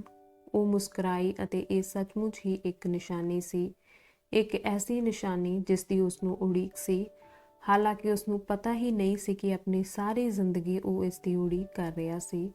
ਇਹ ਇੱਕ ਐਸੀ ਨਿਸ਼ਾਨੀ ਸੀ ਜਿਸ ਨੂੰ ਉਹ ਆਪਣੀਆਂ ਭੇਡਾਂ ਵਿੱਚ ਤੇ ਆਪਣੀਆਂ ਕਿਤਾਬਾਂ ਵਿੱਚ ਹੀ ਨਹੀਂ, ਸਗੋਂ ਸ਼ੀਸ਼ੇ ਦੇ ਸਮਾਨ ਵਿੱਚ ਅਤੇ ਮਾਰੂਥਲ ਦੀ ਚੁੱਪ ਵਿੱਚ ਲੱਭਣ ਦਾ ਯਤਨ ਕਰ ਰਿਹਾ ਸੀ। ਇਹ ਸੰਸਾਰ ਦੀ ਸਭ ਤੋਂ ਸ਼ੁੱਧ ਭਾਸ਼ਾ ਸੀ, ਇਸ ਲਈ ਕਿਸੇ ਕਿਸਮ ਦੀ ਕੋਈ ਵਿਆਖਿਆ ਦੀ ਲੋੜ ਨਹੀਂ ਸੀ। ਜਿਵੇਂ ਕਿ ਇਸ ਕਾਇਨਾਤ ਨੂੰ ਅਮੁੱਕ ਸਮੇਂ ਦੇ ਅੰਦਰ ਚੱਲਦੇ ਹੋਏ ਕਿਸੇ ਕਿਸਮ ਦੀ ਵਿਆਖਿਆ ਦੀ ਲੋੜ ਨਹੀਂ ਹੁੰਦੀ। ਮੁੰਡੇ ਨੇ ਉਸ ਪਲ ਸਿਰਫ ਇਹੀ ਮਹਿਸੂਸ ਕੀਤਾ ਕਿ ਉਹ ਇਸ ਵੇਲੇ ਆਪਣੀ ਜ਼ਿੰਦਗੀ ਵਿਚਲੀ ਇੱਕੋ ਇੱਕ ਔਰਤ ਦੇ ਸਾਹਮਣੇ ਖੜਾ ਹੈ ਅਤੇ ਸ਼ਬਦਾਂ ਦੀ ਕੋਈ ਲੋੜ ਹੀ ਬਾਕੀ ਨਹੀਂ ਰਹੀ। ਅਤੇ ਉਸ ਕੁੜੀ ਨੇ ਵੀ ਇਸ ਗੱਲ ਨੂੰ ਪਹਿਚਾਨ ਲਿਆ। ਮੁੰਡਾ ਸੰਸਾਰ ਦੀ ਕਿਸੇ ਵੀ ਹੋਰ ਗੱਲ ਨਾਲੋਂ ਇਸ ਗੱਲ ਨੂੰ ਵਧੇਰੇ ਪੱਕਾ ਸਮਝਦਾ ਸੀ। ਉਸਨੂੰ ਉਹਦੇ ਮਾਤਾ-ਪਿਤਾ ਅਤੇ ਹੋਰ ਵਡੇਰਿਆਂ ਨੇ ਦੱਸਿਆ ਸੀ ਕਿ ਉਸਨੂੰ ਇਸ਼ਕ ਕਰਨਾ ਚਾਹੀਦਾ ਹੈ ਅਤੇ ਕੋਈ ਵਚਨ ਦੇਣ ਤੋਂ ਪਹਿਲਾਂ ਉਸ ਸ਼ਖਸ ਨੂੰ ਚੰਗੀ ਤਰ੍ਹਾਂ ਜਾਣਨਾ ਚਾਹੀਦਾ ਹੈ। ਪਰ ਖਬਰੇ ਜਿਹੜੇ ਲੋਕ ਇਸ ਤਰ੍ਹਾਂ ਦੀਆਂ ਸਲਾਹਾਂ ਦਿੰਦੇ ਸਨ, ਉਹਨਾਂ ਨੇ ਕਦੇ ਵੀ ਸੰਸਾਰ ਦੀ ਸਰਬ ਵਿਆਪਕ ਭਾਸ਼ਾ ਨਾ ਸਿੱਖੀ ਹੋਵੇ, ਕਿਉਂਕਿ ਜਦੋਂ ਤੁਹਾਨੂੰ ਇਹ ਭਾਸ਼ਾ ਆਉਂਦੀ ਹੋਵੇ ਤਾਂ ਤੁਹਾਨੂੰ ਇਹ ਸਮਝਣਾ ਸੌਖਾ ਹੁੰਦਾ ਹੈ ਕਿ ਸੰਸਾਰ ਵਿੱਚ ਕੋਈ ਤੁਹਾਡੀ ਉਡੀਕ ਕਰ ਰਿਹਾ ਹੈ। ਉਹ ਭਾਵੇਂ ਕਿਸੇ ਮਾਰੂਥਲ ਦੇ ਵਿਚਕਾਰ ਵੀ ਹੋ ਸਕਦਾ ਹੈ ਜਾਂ ਕਿਸੇ ਵੱਡੇ ਸ਼ਹਿਰ ਵਿੱਚ ਵੀ। ਅਤੇ ਜਦੋਂ ਇਹੋ ਜਿਹੇ ਦੋ ਲੋਕ ਇੱਕ ਦੂਜੇ ਦੇ ਸਾਹਮਣੇ ਹੁੰਦੇ ਹਨ ਅਤੇ ਉਹਨਾਂ ਦੀਆਂ ਨਜ਼ਰਾਂ ਮਿਲਦੀਆਂ ਹਨ ਤਾਂ ਭੂਤਕਾਲ ਅਤੇ ਭਵਿੱਖ ਮਹੱਤਵਹੀਣ ਹੋ ਜਾਂਦੇ ਹਨ। ਸਿਰਫ ਉਹ ਪਲ ਹੀ ਬਾਕੀ ਬਚਦਾ ਹੈ ਅਤੇ ਨਾਲ ਹੀ ਇਹ ਨਾ ਸਮਝੀ ਜਾ ਸਕਣ ਵਾਲੀ ਨਿਸ਼ਚਿਤ ਧਾਰਨਾ ਕਿ ਸੂਰਜ ਹੇਠ ਵਾਪਰਨ ਵਾਲੀ ਹਰੇਕ ਚੀਜ਼ ਦਾ ਕਰਤਾ ਸਿਰਫ ਇੱਕੋ ਹੀ ਹੈ। ਇਸੇ ਕਰਤਾ ਦਾ ਹੀ ਹੱਥ ਹੈ ਜਿਹੜਾ ਪਿਆਰ ਪੈਦਾ ਕਰਦਾ ਹੈ ਅਤੇ ਸੰਸਾਰ ਦੇ ਹਰੇਕ ਪ੍ਰਾਣੀ ਲਈ ਸਾਥੀ ਪੈਦਾ ਕਰਦਾ ਹੈ। ਅਜਿਹੇ ਪਿਆਰ ਦੇ ਬਿਨਾਂ ਬੰਦੇ ਦੇ ਸੁਪਨੇ ਦਾ ਕੋਈ ਅਰਥ ਨਹੀਂ। ਮਕਤੂਤ, ਮੁੰਡੇ ਨੇ ਸੋਚਿਆ। ਅੰਗਰੇਜ਼ ਨੇ ਮੁੰਡੇ ਨੂੰ ਝੰਜੋੜਿਆ ਤੇ ਕਿਹਾ, ਚੱਲ ਇਹਨੂੰ ਪੁੱਛ। ਮੁੰਡਾ ਕੁੜੀ ਦੇ ਨੇੜੇ ਹੋਇਆ ਅਤੇ ਜਦੋਂ ਮੁਸਕਰਾਈ ਤਾਂ ਉਹ ਵੀ ਮੁਸਕਰਾ ਪਿਆ। ਉਹ ਪੁੱਛਣ ਲੱਗਾ, ਤੇਰਾ ਨਾਂ ਕੀ ਹੈ? ਫਾਤਮਾ, ਕੁੜੀ ਨੇ ਕਿਹਾ ਤੇ ਨਜ਼ਰਾਂ ਝੁਕਾ ਲਈਆਂ। ਸਾਡੇ ਦੇਸ਼ ਵਿੱਚ ਵੀ ਕਈ ਔਰਤਾਂ ਦੇ ਨਾਮ ਇਹੀ ਹਨ। ਫਾਤਮਾ ਕਹਿਣ ਲੱਗੀ, ਇਹ ਪੈਗੰਬਰ ਦੀ ਬੇਟੀ ਦਾ ਨਾਂ ਹੈ। ਇਸਲਾਮੀ ਧਾੜਵੀਆਂ ਨੇ ਇਹ ਨਾਂ ਹਰ ਥਾਂ ਪਹੁੰਚਾ ਦਿੱਤਾ ਹੈ। ਇਸ ਸੁੰਦਰ ਕੁੜੀ ਨੇ ਧਾੜਵੀਆਂ ਦਾ ਜ਼ਿਕਰ ਬੜੇ ਮਾਣ ਨਾਲ ਕੀਤਾ। ਅੰਗਰੇਜ਼ ਨੇ ਮੁੰਡੇ ਨੂੰ ਹੋਰ ਪੁੱਛਣ ਲਈ ਕਿਹਾ ਤੇ ਮੁੰਡੇ ਨੇ ਉਸ ਕੁੜੀ ਨੂੰ ਪੁੱਛਿਆ ਕਿ ਬਿਮਾਰੀਆਂ ਠੀਕ ਕਰਨ ਵਾਲਾ ਬੰਦਾ ਕਿੱਥੇ ਰਹਿੰਦਾ ਹੈ। ਉਹ ਕਹਿਣ ਲੱਗੀ, ਇਹ ਉਹੀ ਆਦਮੀ ਹੈ ਜਿਹੜਾ ਸੰਸਾਰ ਦੇ ਸਾਰੇ ਭੇਦ ਜਾਣਦਾ ਹੈ। ਉਹ ਮਾਰੂਥਲ ਦੇ ਜਿਨ੍ਹਾਂ ਨਾਲ ਗੱਲਾਂ ਕਰ ਸਕਦਾ ਹੈ। ਜਿਨ ਅਸਲ ਵਿੱਚ ਇੱਛਾਈ ਅਤੇ ਬੁਰਾਈ ਦੀਆਂ ਆਤਮਾਵਾਂ ਸਨ। ਅਤੇ ਕੁੜੀ ਨੇ ਦੱਖਣ ਵੱਲ ਨੂੰ ਇਸ਼ਾਰਾ ਕਰਦੇ ਹੋਏ ਦੱਸਿਆ ਕਿ ਉਹ ਅਜੀਬ ਆਦਮੀ ਉੱਧਰ ਹੀ ਰਹਿੰਦਾ ਹੈ। ਫਿਰ ਉਸਨੇ ਆਪਣਾ ਭਾਂਡਾ ਪਾਣੀ ਨਾਲ ਭਰਿਆ ਤੇ ਚਲੇ ਗਈ। ਅੰਗਰੇਜ਼ ਵੀ ਇੱਕਦਮ ਹੀ ਅਲੋਪ ਹੋ ਗਿਆ ਕਿਉਂਕਿ ਉਹ ਧਾਤਸਾਜ਼ ਨੂੰ ਲੱਭਣ ਚਲਾ ਗਿਆ ਸੀ ਅਤੇ ਮੁੰਡਾ ਲੰਮੀ ਦੇਰ ਤੱਕ ਉੱਥੇ ਖੂਹ ਦੇ ਕੋਲ ਬੈਠਾ ਰਿਹਾ ਅਤੇ ਸੋਚਦਾ ਰਿਹਾ ਕਿ ਇੱਕ ਦਿਨ ਤਾਰੀਫਾਂ ਵਿੱਚ ਬੈਠਿਆਂ ਪੂਰੇ ਦੀ ਹਵਾ ਨੇ ਉਸਦੇ ਕੋਲ ਇਸ ਔਰਤ ਦੀ ਮਹਿਕ ਲਿਆਂਦੀ ਸੀ ਅਤੇ ਉਸਨੇ ਇਹ ਮਹਿਸੂਸ ਕੀਤਾ ਸੀ ਕਿ ਉਹ ਇਸ ਔਰਤ ਨੂੰ ਲੰਬੇ ਸਮੇਂ ਤੋਂ ਪਿਆਰ ਕਰਦਾ ਆ ਰਿਹਾ ਹੈ, ਉਦੋਂ ਤੋਂ ਜਦੋਂ ਉਸਨੂੰ ਪਤਾ ਵੀ ਨਹੀਂ ਸੀ ਕਿ ਇਹ ਔਰਤ ਮੌਜੂਦ ਹੈ। ਉਹ ਜਾਣਦਾ ਸੀ ਕਿ ਇਸ ਕੁੜੀ ਨਾਲ ਪਿਆਰ ਰਾਹੀਂ ਉਹ ਇਸ ਦੇ ਯੋਗ ਹੋ ਸਕੇਗਾ ਕਿ ਸੰਸਾਰ ਦੇ ਹਰ ਖਜ਼ਾਨੇ ਨੂੰ ਲੱਭ ਸਕੇ। ਅਗਲੇ ਦਿਨ ਵੀ ਮੁੰਡਾ ਖੂਹ ਤੇ ਆਇਆ ਅਤੇ ਉਹਨੂੰ ਆਸ ਸੀ ਕਿ ਉਹ ਕੁੜੀ ਨੂੰ ਦੇਖ ਸਕੇਗਾ।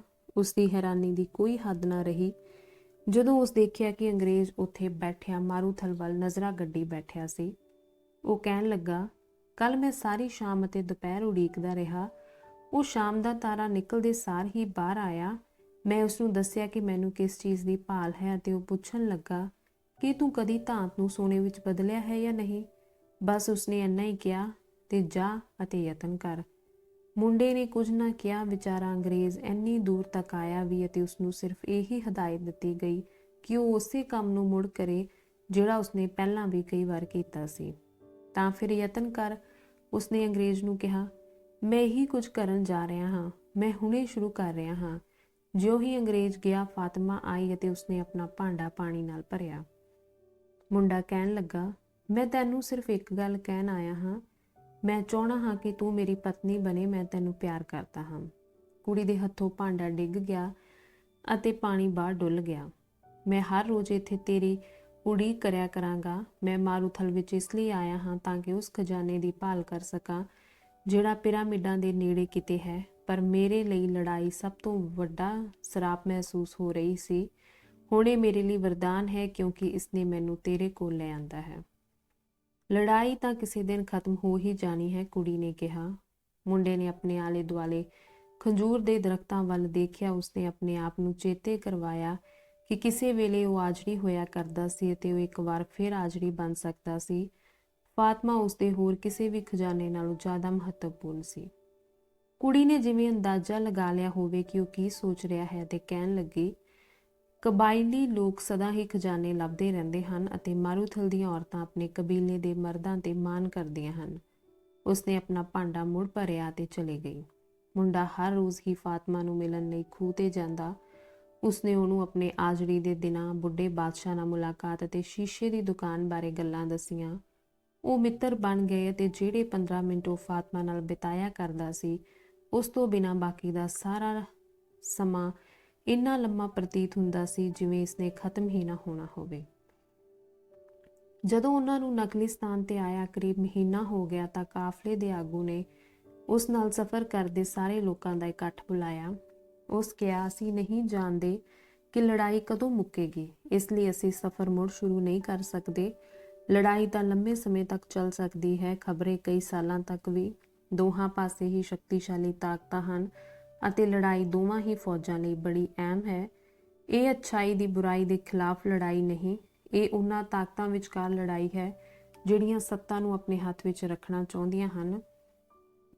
ਅਤੇ ਜਦੋਂ ਇਸ ਤਰ੍ਹਾਂ ਦੀ ਲੜਾਈ ਸ਼ੁਰੂ ਹੁੰਦੀ ਹੈ ਅਤੇ ਇਹ ਹੋਰ ਲੜਾਈਆਂ ਨਾਲੋਂ ਲੰਮੀ ਚੱਲਦੀ ਹੈ, ਅੱਲਾ ਦੋਹਾਂ ਹੀ ਧਿਰਾਂ ਦੇ ਨਾਲ ਹੁੰਦਾ ਹੈ। ਸਾਰੇ ਲੋਕ ਮੁੜ ਆਪੋ ਆਪਣੀਆਂ ਥਾਵਾਂ ਤੇ ਚਲੇ ਗਏ ਅਤੇ ਉਸੇ ਸ਼ਾਮ ਮੁੰਡਾ ਫਾਤਮਾ ਨੂੰ ਮਿਲਣ ਗਿਆ। ਉਹਨੇ ਅੱਜ ਸਵੇਰੇ ਹੋਏ ਇਕੱਠ ਬਾਰੇ ਉਸਨੂੰ ਦੱਸਿਆ। ਫਾਤਮਾ ਕਹਿਣ ਲੱਗੀ, ਜਿਸ ਦਿਨ ਅਸੀਂ ਮਿਲੇ ਸਾਂ ਉਸ ਵਕਤ ਦੂਜੇ ਦਿਨ ਤੂੰ ਮੈਨੂੰ ਕਿਹਾ ਸੀ ਕਿ ਤੂੰ ਮੈਨੂੰ ਪਿਆਰ ਕਰਦਾ ਹੈ। ਫਿਰ ਤੂੰ ਮੈਨੂੰ ਭਾਸ਼ਾ ਦੀ ਵਿਆਪਕਤਾ ਅਤੇ ਸੰਸਾਰ ਦੀ ਆਤਮਾ ਬਾਰੇ ਕੁਝ ਸਿਖਾਇਆ। ਉਸੇ ਕਾਰਨ ਹੀ ਮੈਂ ਹੁਣ ਤੇਰਾ ਹੀ ਹਿੱਸਾ ਬਣ ਗਈ ਹਾਂ। ਮੁੰਡਾ ਉਸਦੀ ਆਵਾਜ਼ ਸੁਣਦਾ ਰਿਹਾ ਤੇ ਸੋਚਣ ਲੱਗਾ ਕਿ ਇਹ ਆਵਾਜ਼ ਖੰਜੂਰ ਦੇ ਦਰਖਤਾਂ ਵਿੱਚੋਂ ਆਉਂਦੀ ਹਵਾ ਦੀ ਆਵਾਜ਼ ਨਾਲੋਂ ਵਧੇਰੇ ਖੂਬਸੂਰਤ ਹੈ। ਮੈਂ ਇੱਥੇ ਨਕਲਿਸਤਾਨ ਵਿੱਚ ਤੇਰੇ ਲੰਮੇ ਸਮੇਂ ਤੋਂ ਉਡੀਕ ਕਰਦੀ ਆ ਰਹੀ ਹਾਂ। ਮੈਂ ਆਪਣੇ ਬੀਤੇ ਬਾਰੇ, ਆਪਣੀਆਂ ਰਵਾਇਤਾਂ ਬਾਰੇ ਅਤੇ ਉਸ ਤੌਰ ਤਰੀਕੇ ਬਾਰੇ ਵੀ ਭੁੱਲ ਗਈ ਹਾਂ ਜਿਹੜਾ ਮਾਰੂਥਲ ਦੇ ਲੋਕਾਂ ਨੇ ਔਰਤਾਂ ਲਈ ਬਣਾਇਆ ਹੋਇਆ ਹੈ।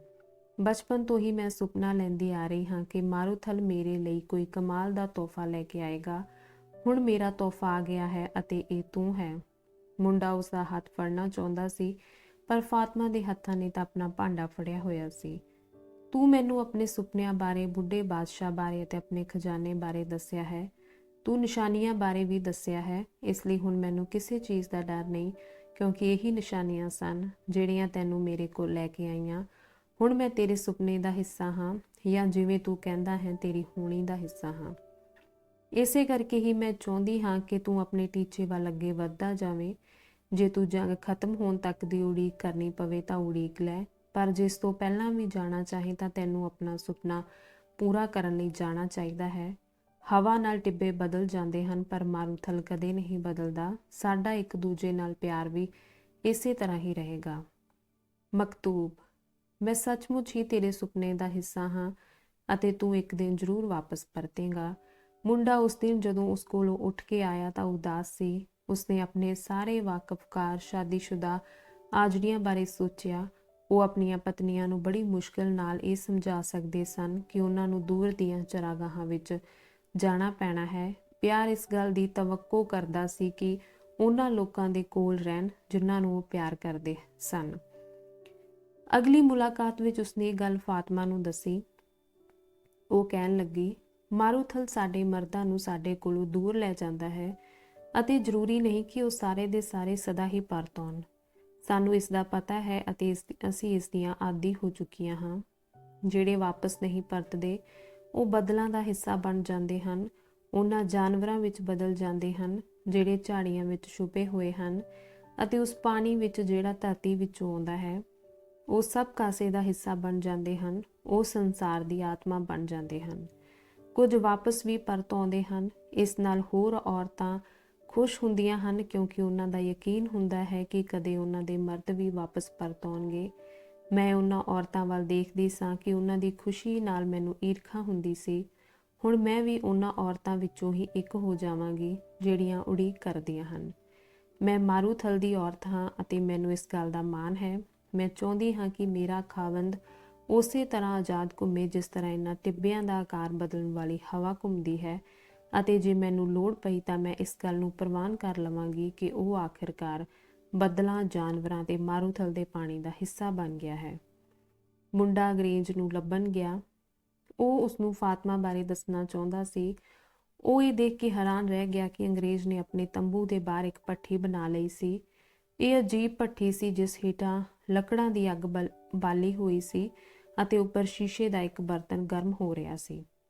ਅੰਗਰੇਜ਼ ਮਾਰੂਥਲ ਵੱਲ ਦੇਖ ਰਿਹਾ ਸੀ ਅਤੇ ਉਸ ਦੀਆਂ ਅੱਖਾਂ ਵਿੱਚ ਦੀ ਚਮਕ ਉਸ ਵੇਲੇ ਨਾਲੋਂ ਵੀ ਜ਼ਿਆਦਾ ਸੀ ਜਦੋਂ ਉਹ ਕਿਤਾਬਾਂ ਪੜ੍ਹਦਾ ਸੀ। ਉਹ ਕਹਿਣ ਲੱਗਾ, ਇਹ ਮੇਰੇ ਕੰਮ ਦਾ ਪਹਿਲਾ ਦੌਰ ਹੈ। ਮੈਨੂੰ ਗੰਧਕ ਅਲੱਗ ਕਰਨੀ ਪੈਣੀ ਹੈ। ਇਸ ਕੰਮ ਨੂੰ ਸਫਲਤਾ ਨਾ ਕਰਨ ਲਈ ਮੇਰੇ ਅੰਦਰ ਅਸਫਲਤਾ ਦਾ ਕੋਈ ਡਰ ਨਹੀਂ ਰਹਿਣਾ ਚਾਹੀਦਾ। ਪਹਿਲਾਂ ਇਹ ਅਸਫਲਤਾ ਦਾ ਡਰ ਹੀ ਸੀ ਜਿਸ ਕਰਕੇ ਇਹ ਅਜੀਮ ਕਾਰਜ ਨੂੰ ਕਰਨ ਤੋਂ ਕਤਰਾਉਂਦਾ ਸਾਂ।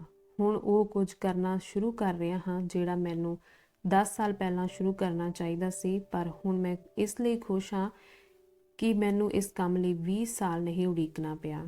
ਉਹ ਅੱਗ ਵਿੱਚ ਹੋਰ ਬਾਲਣ ਝੋਕਦਾ ਰਿਹਾ ਅਤੇ ਮੁੰਡਾ ਉਸ ਕੋਲ ਓਨੀ ਦੇਰ ਤੱਕ ਬੈਠਾ ਰਿਹਾ ਜਦੋਂ ਤੱਕ ਡੁੱਬ ਰਹੇ ਸੂਰਜ ਨੇ ਮਾਰੂਥਲ ਨੂੰ ਗੁਲਾਬੀ ਰੰਗ ਨਾ ਦੇ ਦਿੱਤਾ। ਉਸ ਦੇ ਮਨ ਵਿੱਚ ਇੱਛਾ ਪੈਦਾ ਹੋਈ ਕਿ ਉਹ ਮਾਰੂਥਲ ਵਿੱਚ ਜਾਵੇ ਅਤੇ ਜਾਣਨ ਦੀ ਕੋਸ਼ਿਸ਼ ਕਰੇ ਕਿ ਇਸ ਦੀ ਚੁੱਪ ਵਿੱਚੋਂ ਉਸ ਦੇ ਸਵਾਲਾਂ ਦੇ ਜਵਾਬ ਲੱਭਦੇ ਹਨ ਜਾਂ ਨਹੀਂ।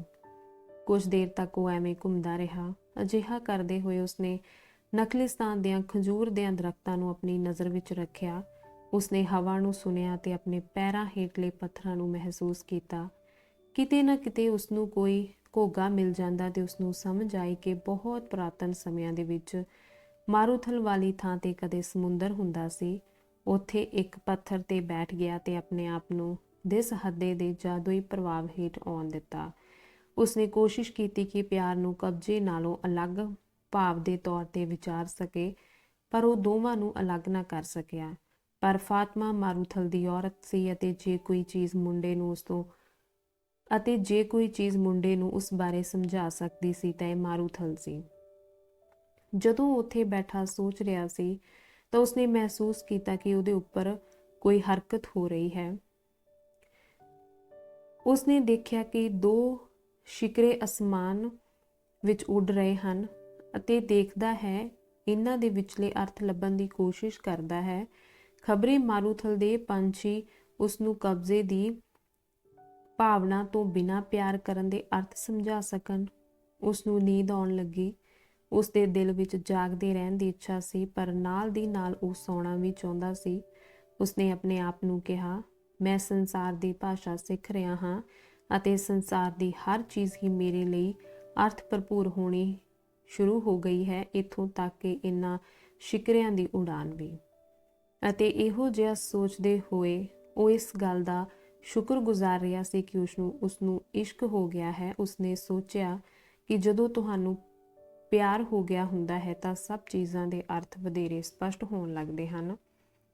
ਅਚਨਚੇਤ ਹੀ ਇੱਕ ਸ਼ਿਕਰੇ ਨੇ ਅਸਮਾਨ ਵਿੱਚ ਥੱਲੇ ਵੱਲ ਨੂੰ ਚੁੱਭੀ ਮਾਰੀ ਅਤੇ ਦੂਜੇ ਸ਼ਿਕਰੇ ਤੇ ਹਮਲਾ ਕਰ ਦਿੱਤਾ।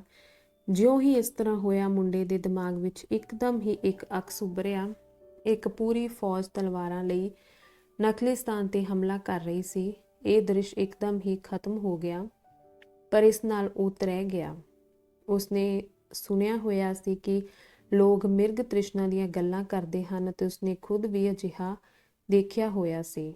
ਇਹ ਉਹ ਇੱਛਾਵਾਂ ਸਨ ਜਿਹੜੀਆਂ ਆਪਣੀ ਤੀਬਰਤਾ ਕਾਰਨ ਮਾਰੂਥਲ ਦੀ ਰੇਤ ਤੇ ਪ੍ਰਗਟ ਹੁੰਦੀਆਂ ਹਨ, ਪਰ ਉਸਨੇ ਕਦੇ ਵੀ ਇਸ ਤਰ੍ਹਾਂ ਦੀ ਇੱਛਾ ਨਹੀਂ ਸੀ ਕੀਤੀ ਕਿ ਕੋਈ ਫੌਜ ਮਾਰੂਥਲ ਤੇ ਹਮਲਾ ਕਰ ਦੇਵੇ। ਉਹ ਇਸ ਬਾਰੇ ਭੁੱਲਣਾ ਚਾਹੁੰਦਾ ਸੀ ਅਤੇ ਮੁੜ ਆਪਣੀਆਂ ਸੋਚਾਂ ਵਿੱਚ ਜਾਣਾ ਚਾਹੁੰਦਾ ਸੀ। ਉਸਨੇ ਆਪਣਾ ਧਿਆਨ ਫਿਰ ਮਾਰੂਥਲ ਦੇ ਗੁਲਾਬੀ ਪਰਛਾਵਿਆਂ ਤੇ ਇਸਦੇ ਪੱਥਰਾਂ ਤੇ ਕੇਂਦਰਿਤ ਕਰਨ ਦੀ ਕੋਸ਼ਿਸ਼ ਕੀਤੀ, ਪਰ ਉਹਦੇ ਦਿਲ ਵਿੱਚ ਕੋਈ ਐਸੀ ਚੀਜ਼ ਸੀ ਜਿਹੜੀ ਉਸਨੂੰ ਇਸ ਤਰ੍ਹਾਂ ਨਹੀਂ ਸੀ ਕਰਨ ਦੇ ਰਹੀ। ਸਦਾ ਨਿਸ਼ਾਨੀਆਂ ਵੱਲ ਧਿਆਨ ਦਿਓ, ਬੁੱਢੇ ਬਾਦਸ਼ਾਹ ਨੇ ਕਿਹਾ ਸੀ। ਮੁੰਡੇ ਨੇ ਮੁੜ ਚੇਤੇ ਕੀਤਾ ਕਿ ਉਸਨੇ ਹੁਣੇ-ਹੁਣੇ ਕੀ ਦ੍ਰਿਸ਼ ਦੇਖਿਆ ਸੀ ਅਤੇ ਉਸਨੇ ਮਹਿਸੂਸ ਕਰ ਲਿਆ ਸੀ ਕਿ ਅਸਲੀਅਤ ਵਿੱਚ ਕੀ ਹੋਣ ਵਾਲਾ ਸੀ। ਉਹ ਉੱਠਿਆ ਤੇ ਖੰਜੂਰਾਂ ਦੇ ਦਰਖਤਾਂ ਵੱਲ ਨੂੰ ਚੱਲ ਪਿਆ। ਇੱਕ ਵਾਰ ਫਿਰ ਉਸਨੇ ਆਪਣੇ ਆਲੇ ਦੁਆਲੇ ਦੀਆਂ ਚੀਜ਼ਾਂ ਵਿੱਚ ਕਈ ਭਾਸ਼ਾਵਾਂ ਮਹਿਸੂਸ ਕੀਤੀਆਂ। ਇਸ ਵਾਰ ਮਾਰੂਥਲ ਸੁਰੱਖਿਅਤ ਸੀ, ਪਰ ਨਖਲਿਸਤਾਨ ਖਤਰਨਾਕ ਬਣ ਗਿਆ ਸੀ। ਊਠ ਵਾਲਾ ਖੰਜੂਰ ਦੇ ਇੱਕ ਦਰਖਤ ਦੇ ਮੁੱਢ ਵਿੱਚ ਬੈਠਾ ਡੁੱਬਦੇ ਸੂਰਜ ਨੂੰ ਦੇਖ ਰਿਹਾ ਸੀ। ਉਸਨੇ ਸੋਚਿਆ ਕਿ ਮੁੰਡਾ ਟਿੱਬਿਆਂ ਦੇ ਪਿੱਛੋਂ ਆ ਰਿਹਾ ਹੈ। ਮੁੰਡਾ ਕਹਿਣ ਲੱਗਾ, ਫੌਜ ਆ ਰਹੀ ਹੈ, ਮੈਂ ਹੁਣੇ-ਹੁਣੇ ਹੀ ਇੱਕ ਭਰਮ ਦ੍ਰਿਸ਼ ਵੇਖਿਆ ਹੈ। ਮਾਰੂਥਲ ਲੋਕਾਂ ਦੇ ਦਿਲਾਂ ਵਿੱਚ ਇਸ ਤਰ੍ਹਾਂ ਦੇ ਭਰਮ ਪੈਦਾ ਕਰ ਹੀ ਦਿੰਦਾ ਹੈ, ਊਠ ਵਾਲੇ ਨੇ ਜਵਾਬ ਦਿੱਤਾ। ਪਰ ਮੁੰਡੇ ਨੇ ਉਸਨੂੰ ਸ਼ਿਕਰਿਆਂ ਬਾਰੇ ਦੱਸਿਆ। ਉਸ ਦੱਸਿਆ ਕਿ ਉਹ ਸ਼ਿਕਰਿਆਂ ਦੀ ਉਡਾਨ ਦੇਖ ਰਿਹਾ ਸੀ ਅਤੇ ਅਚਨਚੇਤ ਹੀ ਉਸਨੇ ਮਹਿਸੂਸ ਕੀਤਾ ਕਿ ਉਹ ਚੁੱਭੀ ਮਾਰ ਕੇ ਸੰਸਾਰ ਦੀ ਆਤਮਾ ਵਿੱਚ ਦਾਖਲ ਹੋ ਗਿਆ ਹੈ। ਊਠ ਵਾਲਾ ਸਮਝ ਗਿਆ ਕਿ ਮੁੰਡਾ ਕੀ ਕਹਿਣਾ ਚਾਹੁੰਦਾ ਹੈ। ਉਹ ਜਾਣਦਾ ਸੀ ਕਿ ਇਸ ਧਰਤੀ ਉਤਲੀ ਕੋਈ ਵੀ ਚੀਜ਼ ਹੋਰ ਸਭ ਚੀਜ਼ਾਂ ਦਾ ਇਤਿਹਾਸ ਜ਼ਾਹਿਰ ਕਰ ਸਕਦੀ ਹੈ। ਬੰਦਾ ਕਿਸੇ ਕਿਤਾਬ ਨੂੰ ਕਿਸੇ ਵੀ ਪੰਨੇ ਤੋਂ ਖੋਲ੍ਹੇ ਜਾਂ ਕਿਸੇ ਬੰਦੇ ਦੇ ਹੱਥ ਨੂੰ ਦੇਖੇ, ਕੋਈ ਕਾਰਡ ਪੜ੍ਹੇ ਜਾਂ ਪੰਛੀਆਂ ਦੀ ਉਡਾਨ ਨੂੰ ਦੇਖੇ, ਜਿਸ ਕਿਸੇ ਨੂੰ ਵੀ ਉਹ ਦੇਖੇ ਉਹ ਉਸਦਾ ਉਸ ਪਲ ਦੇ ਆਪਣੇ ਅਨੁਭਵ ਨਾਲ ਸੰਬੰਧ ਜੋੜ ਸਕਦਾ ਹੈ। ਅਸਲ ਵਿੱਚ ਉਹ ਚੀਜ਼ਾਂ ਹੀ ਆਪਣੇ ਆਪ ਵਿੱਚ ਕਿਸੇ ਚੀਜ਼ ਦਾ ਪ੍ਰਗਟਾਵਾ ਨਹੀਂ ਕਰ ਰਹੀਆਂ ਹੁੰਦੀਆਂ, ਸਿਰਫ ਉਹਨਾਂ ਨੂੰ ਦੇਖ ਰਹੇ ਆਦਮੀ ਹੀ ਮਹਿਸੂਸ ਕਰ ਸਕਦੇ ਹਨ ਕਿ ਉਹਨਾਂ ਨੇ ਸੰਸਾਰ ਦੀ ਆਤਮਾ ਵਿੱਚ ਚੁੱਭੀ ਮਾਰਨ ਦਾ ਸਾਧਨ ਕਿਵੇਂ ਲੱਭਣਾ ਹੈ। ਮਾਰੂਥਲ ਵਿੱਚ ਐਸੇ ਆਦਮੀਆਂ ਦੀ ਭਰਮਾਰ ਸੀ ਜਿਹੜੇ ਉਸ ਆਸਾਨੀ ਨਾਲ ਆਪਣੀ ਰੋਜ਼ੀ ਰੋਟੀ ਕਮਾ ਰਹੇ ਸਨ ਜਿਸ ਆਸਾਨੀ ਨਾਲ ਉਹ ਸੰਸਾਰ ਦੀ ਆਤਮਾ ਵਿੱਚ ਚੁੱਭੀ ਮਾਰ ਸਕਦੇ ਸਨ। ਉਹਨਾਂ ਨੂੰ ਨਜੂਮੀ ਕਿਹਾ ਜਾਂਦਾ ਅਤੇ ਔਰਤਾਂ ਅਤੇ ਬਜ਼ੁਰਗ ਉਹਨਾਂ ਤੋਂ ਬਹੁਤ ਡਰਦੇ ਸਨ। ਕਬੀਲਿਆਂ ਵਾਲੇ ਵੀ ਉਹਨਾਂ ਨਾਲ ਸਲਾਹ ਕਰਨ ਤੋਂ ਜੱਕਦੇ ਸਨ ਕਿਉਂਕਿ ਜੇ ਇਹ ਪਤਾ ਲੱਗ ਹੀ ਜਾਵੇ ਕਿ ਕੋਈ ਬੰਦਾ ਜੰਗ ਵਿੱਚ ਮਰ ਜਾਏਗਾ ਤਾਂ ਜੰਗ ਚੰਗੀ ਤਰ੍ਹਾਂ ਲੜਨਾ ਸੰਭਵ ਨਹੀਂ ਸੀ ਰਹਿੰਦਾ। ਕਬਾਇਲੀ ਜੰਗਜੂ ਲੜਾਈ ਦਾ ਸਵਾਦ ਮਾਣਨ ਨੂੰ ਪਹਿਲ ਦਿੰਦੇ ਸਨ ਅਤੇ ਨਾਲ ਹੀ ਉਹਨਾਂ 'ਚ ਇਸ ਗੱਲ ਦਾ ਉਤਸ਼ਾਹ ਵੀ ਹੁੰਦਾ ਸੀ ਕਿ ਉਹਨਾਂ ਨੂੰ ਲੜਾਈ ਦੇ ਸਿੱਟੇ ਦਾ ਪਤਾ ਨਹੀਂ ਹੈ। ਭਵਿੱਖ ਤਾਂ ਅੱਲਾ ਨੇ ਪਹਿਲਾਂ ਹੀ ਲਿਖਿਆ ਹੋਇਆ ਹੈ ਅਤੇ ਜੋ ਕੁਝ ਵੀ ਉਸਨੇ ਲਿਖਿਆ ਹੈ ਉਹ ਮਨੁੱਖ ਦੇ ਭਲੇ ਲਈ ਹੀ ਹੈ। ਇਸ ਲਈ ਕਬਾਇਲੀ ਲੋਕ ਸਿਰਫ ਵਰਤਮਾਨ ਵਿੱਚ ਹੀ ਜਿਉਂਦੇ ਸਨ ਕਿਉਂਕਿ ਵਰਤਮਾਨ ਹੈਰਾਨੀਆਂ ਨਾਲ ਭਰਿਆ ਹੋਇਆ ਸੀ ਅਤੇ ਉਹਨਾਂ ਨੂੰ ਬਹੁਤ ਸਾਰੀਆਂ ਗੱਲਾਂ ਤੋਂ ਚੌਕਸ ਰਹਿਣਾ ਪੈਂਦਾ ਸੀ। ਦੁਸ਼ਮਣ ਦੀ ਤਲਵਾਰ ਕਿੱਥੇ ਸੀ, ਉਸ ਦਾ ਘੋੜਾ ਕਿੱਥੇ ਸੀ, ਜਿਉਂਦੇ ਰਹਿਣ ਲਈ ਉਸਨੂੰ ਅਗਲਾ ਵਾਰ ਕਿੱਥੇ ਕਰਨਾ ਚਾਹੀਦਾ ਸੀ। ਇੱਕ ਦਿਨ ਸਭ ਤੋਂ ਬਜ਼ੁਰਗ ਨਜ਼ੂਮੀ, ਜਿਸ ਤੋਂ ਲੋਕ ਸਭ ਤੋਂ ਵੱਧ ਡਰਦੇ ਵੀ ਸਨ, ਨੇ ਉਸਨੂੰ ਪੁੱਛਿਆ ਸੀ ਕਿ ਉਹ ਭਵਿੱਖ ਵਿੱਚ ਇੰਨੀ ਦਿਲਚਸਪੀ ਕਿਉਂ ਰੱਖਦਾ ਹੈ। ਉਸਨੇ ਜਵਾਬ ਦਿੱਤਾ, ਇਸ ਲਈ ਕਿ ਮੈਂ ਐਸੇ ਕੰਮ ਕਰ ਸਕਾਂ ਜਿਹੜੇ ਮੈਂ ਕਰਨਾ ਚਾਹੁੰਦਾ ਹਾਂ ਅਤੇ ਉਹਨਾਂ ਨੂੰ ਬਦਲ ਸਕਾਂ ਜਿਨ੍ਹਾਂ ਨੂੰ ਮੈਂ ਵਾਪਰਨ ਨਹੀਂ ਦੇਣਾ ਚਾਹੁੰਦਾ। ਨਜੂਮੀ ਨੇ ਕਿਹਾ ਸੀ, ਪਰ ਤਾਂ ਫਿਰ ਇਹ ਤੇਰੇ ਭਵਿੱਖ ਦੀਆਂ ਹਿੱਸਾ ਨਹੀਂ ਰਹਿ ਜਾਣਗੀਆਂ। ਖਬਰੇ ਮੈਂ ਭਵਿੱਖ ਨੂੰ ਇਸ ਲਈ ਜਾਣਨਾ ਚਾਹੁੰਦਾ ਹਾਂ ਤਾਂ ਕਿ ਮੈਂ ਆਉਣ ਵਾਲੀਆਂ ਘਟਨਾਵਾਂ ਲਈ ਆਪਣੇ ਆਪ ਨੂੰ ਤਿਆਰ ਕਰ ਸਕਾਂ। ਨਜੂਮੀ ਨੇ ਕਿਹਾ, ਜੇਕਰ ਚੰਗੀਆਂ ਗੱਲਾਂ ਵਾਪਰਨ ਤਾਂ ਇਹ ਬੜੀਆਂ ਸੁਖਦ ਹੋਣਗੀਆਂ। ਜੇਕਰ ਹਾਲਾਤ ਮਾੜੇ ਹੋਣ ਅਤੇ ਤੈਨੂੰ ਇਹਨਾਂ ਦਾ ਪਹਿਲਾਂ ਹੀ ਪਤਾ ਹੋਵੇ ਤਾਂ ਤੂੰ ਇਹਨਾਂ ਦੇ ਵਾਪਰਨ ਤੋਂ ਪਹਿਲਾਂ ਹੀ ਦੁਖੀ ਹੋ ਜਾਵੇਂਗਾ।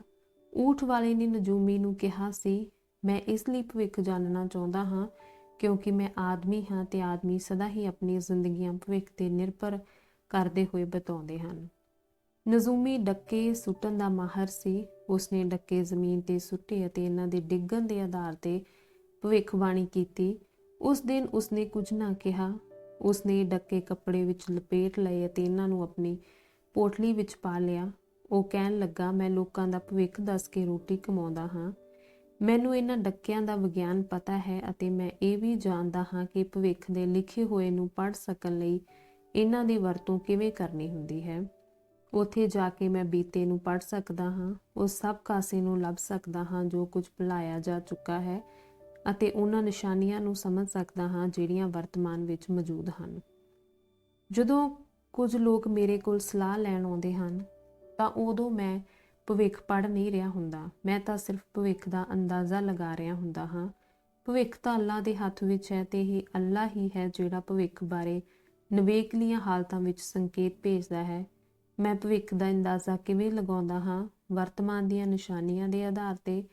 ਅਸਲੀ ਭੇਤ ਤਾਂ ਇੱਥੇ ਵਰਤਮਾਨ ਵਿੱਚ ਹੀ ਹੈ। ਜੇ ਤੁਸੀਂ ਵਰਤਮਾਨ ਵੱਲ ਧਿਆਨ ਦੇਵੋ ਤਾਂ ਤੁਸੀਂ ਇਸ ਨੂੰ ਸੁਧਾਰ ਸਕਦੇ ਹੋ ਅਤੇ ਜੇ ਤੁਸੀਂ ਵਰਤਮਾਨ ਨੂੰ ਹੀ ਸੁਧਾਰ ਲਵੋ ਤਾਂ ਭਵਿੱਖ ਵਿੱਚ ਆਉਣ ਵਾਲੇ ਹਾਲਾਤ ਬਿਹਤਰ ਹੀ ਹੋਣਗੇ। ਭਵਿੱਖ ਬਾਰੇ ਭੁੱਲ ਜਾ ਅਤੇ ਆਪਣੀ ਜ਼ਿੰਦਗੀ ਦੇ ਹਰੇਕ ਦਿਨ ਨੂੰ ਇਸ ਭਰੋਸੇ ਨਾਲ ਬਿਤਾ ਕਿ ਅੱਲਾ ਆਪਣੇ ਬੱਚਿਆਂ ਨੂੰ ਪਿਆਰ ਕਰਦਾ ਹੈ। ਹਰ ਦਿਨ ਆਪਣੇ ਆਪ ਵਿੱਚ ਹੀ ਆਪਣੇ ਨਾਲ ਅਨੰਨਤਾ ਨੂੰ ਲੈ ਕੇ ਆਉਂਦਾ ਹੈ। ਊਠ ਵਾਲੇ ਨੇ ਪੁੱਛਿਆ ਸੀ ਕਿ ਉਹ ਕਿਹੜੀਆਂ ਹਾਲਤਾਂ ਹਨ ਜਿਨ੍ਹਾਂ ਵਿੱਚ ਅੱਲਾ ਉਸਨੂੰ ਭਵਿੱਖ ਦੇਖਣ ਦਾ ਮੌਕਾ ਦੇਵੇਗਾ। ਇਸ ਦਾ ਪ੍ਰਗਟਾਵਾ ਵੀ ਸਿਰਫ ਉਹ ਖੁਦ ਹੀ ਕਰਦਾ ਹੈ ਅਤੇ ਅੱਲਾ ਆਪ ਕਦੇ ਵੀ ਭਵਿੱਖ ਦਾ ਪ੍ਰਗਟਾਵਾ ਨਹੀਂ ਕਰਦਾ।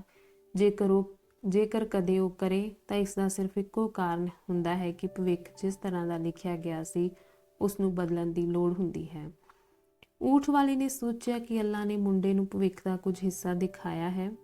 ਅੱਲਾ ਮੁੰਡੇ ਨੂੰ ਹੀ ਕਿਉਂ ਆਪਣਾ ਸਾਧਨ ਬਣਾਉਣਾ ਚਾਹੁੰਦਾ ਹੈ? ਊਠ ਵਾਲਾ ਕਹਿਣ ਲੱਗਾ, ਜਾ ਕੇ ਇਹ ਗੱਲ ਕਬੀਲੇ ਦੇ ਮੁਖੀਆਂ ਨੂੰ ਦੱਸ। ਉਹਨਾਂ ਨੂੰ ਉਹਨਾਂ ਫੌਜਾਂ ਬਾਰੇ ਦੱਸ ਜਿਹੜੀਆਂ ਇੱਧਰ ਨੂੰ ਧਾਵਾ ਕਰ ਰਹੀਆਂ ਹਨ। ਉਹ ਮੇਰੇ ਤੇ ਹੱਸਣਗੇ। ਉਹ ਮਾਰੂਥਲ ਦੇ ਬੰਦੇ ਹਨ ਅਤੇ ਮਾਰੂਥਲ ਦੇ ਬੰਦੇ ਇਸ ਤਰ੍ਹਾਂ ਦੀਆਂ ਨਿਸ਼ਾਨੀਆਂ ਨਾਲ ਨਿਪਟਣਾ ਜਾਣਦੇ ਹਨ ਤਾਂ ਫਿਰ ਉਹ ਸ਼ਾਇਦ ਪਹਿਲਾਂ ਤੋਂ ਹੀ ਜਾਣਦੇ ਹੋਣ। ਇਸ ਵੇਲੇ ਉਹਨਾਂ ਨੂੰ ਇਸ ਦੀ ਚਿੰਤਾ ਨਹੀਂ ਹੈ। ਉਹ ਜਾਣਦੇ ਹਨ ਕਿ ਜੇ ਅੱਲਾ ਚਾਹੁੰਦਾ ਹੈ ਕਿ ਉਹ ਕੋਈ ਗੱਲ ਜਾਣ ਸਕਣ ਤਾਂ ਕੋਈ ਜਣਾ ਆ ਕੇ ਉਹਨਾਂ ਨੂੰ ਇਸ ਬਾਰੇ ਦੱਸੇਗਾ। ਪਹਿਲਾਂ ਵੀ ਇਸ ਤਰ੍ਹਾਂ ਕਈ ਵਾਰ ਹੋ ਚੁੱਕਾ ਹੈ, ਪਰ ਇਸ ਵਾਰੀ ਇਹ ਦੱਸਣ ਵਾਲਾ ਤੂੰ ਹੈ। ਮੁੰਡੇ ਨੇ ਫਾਤਮਾ ਬਾਰੇ ਸੋਚਿਆ ਅਤੇ ਫੈਸਲਾ ਕੀਤਾ ਕਿ ਉਹ ਕਬੀਲੇ ਦੇ ਮੁਖੀਆਂ ਨੂੰ ਮਿਲੇਗਾ।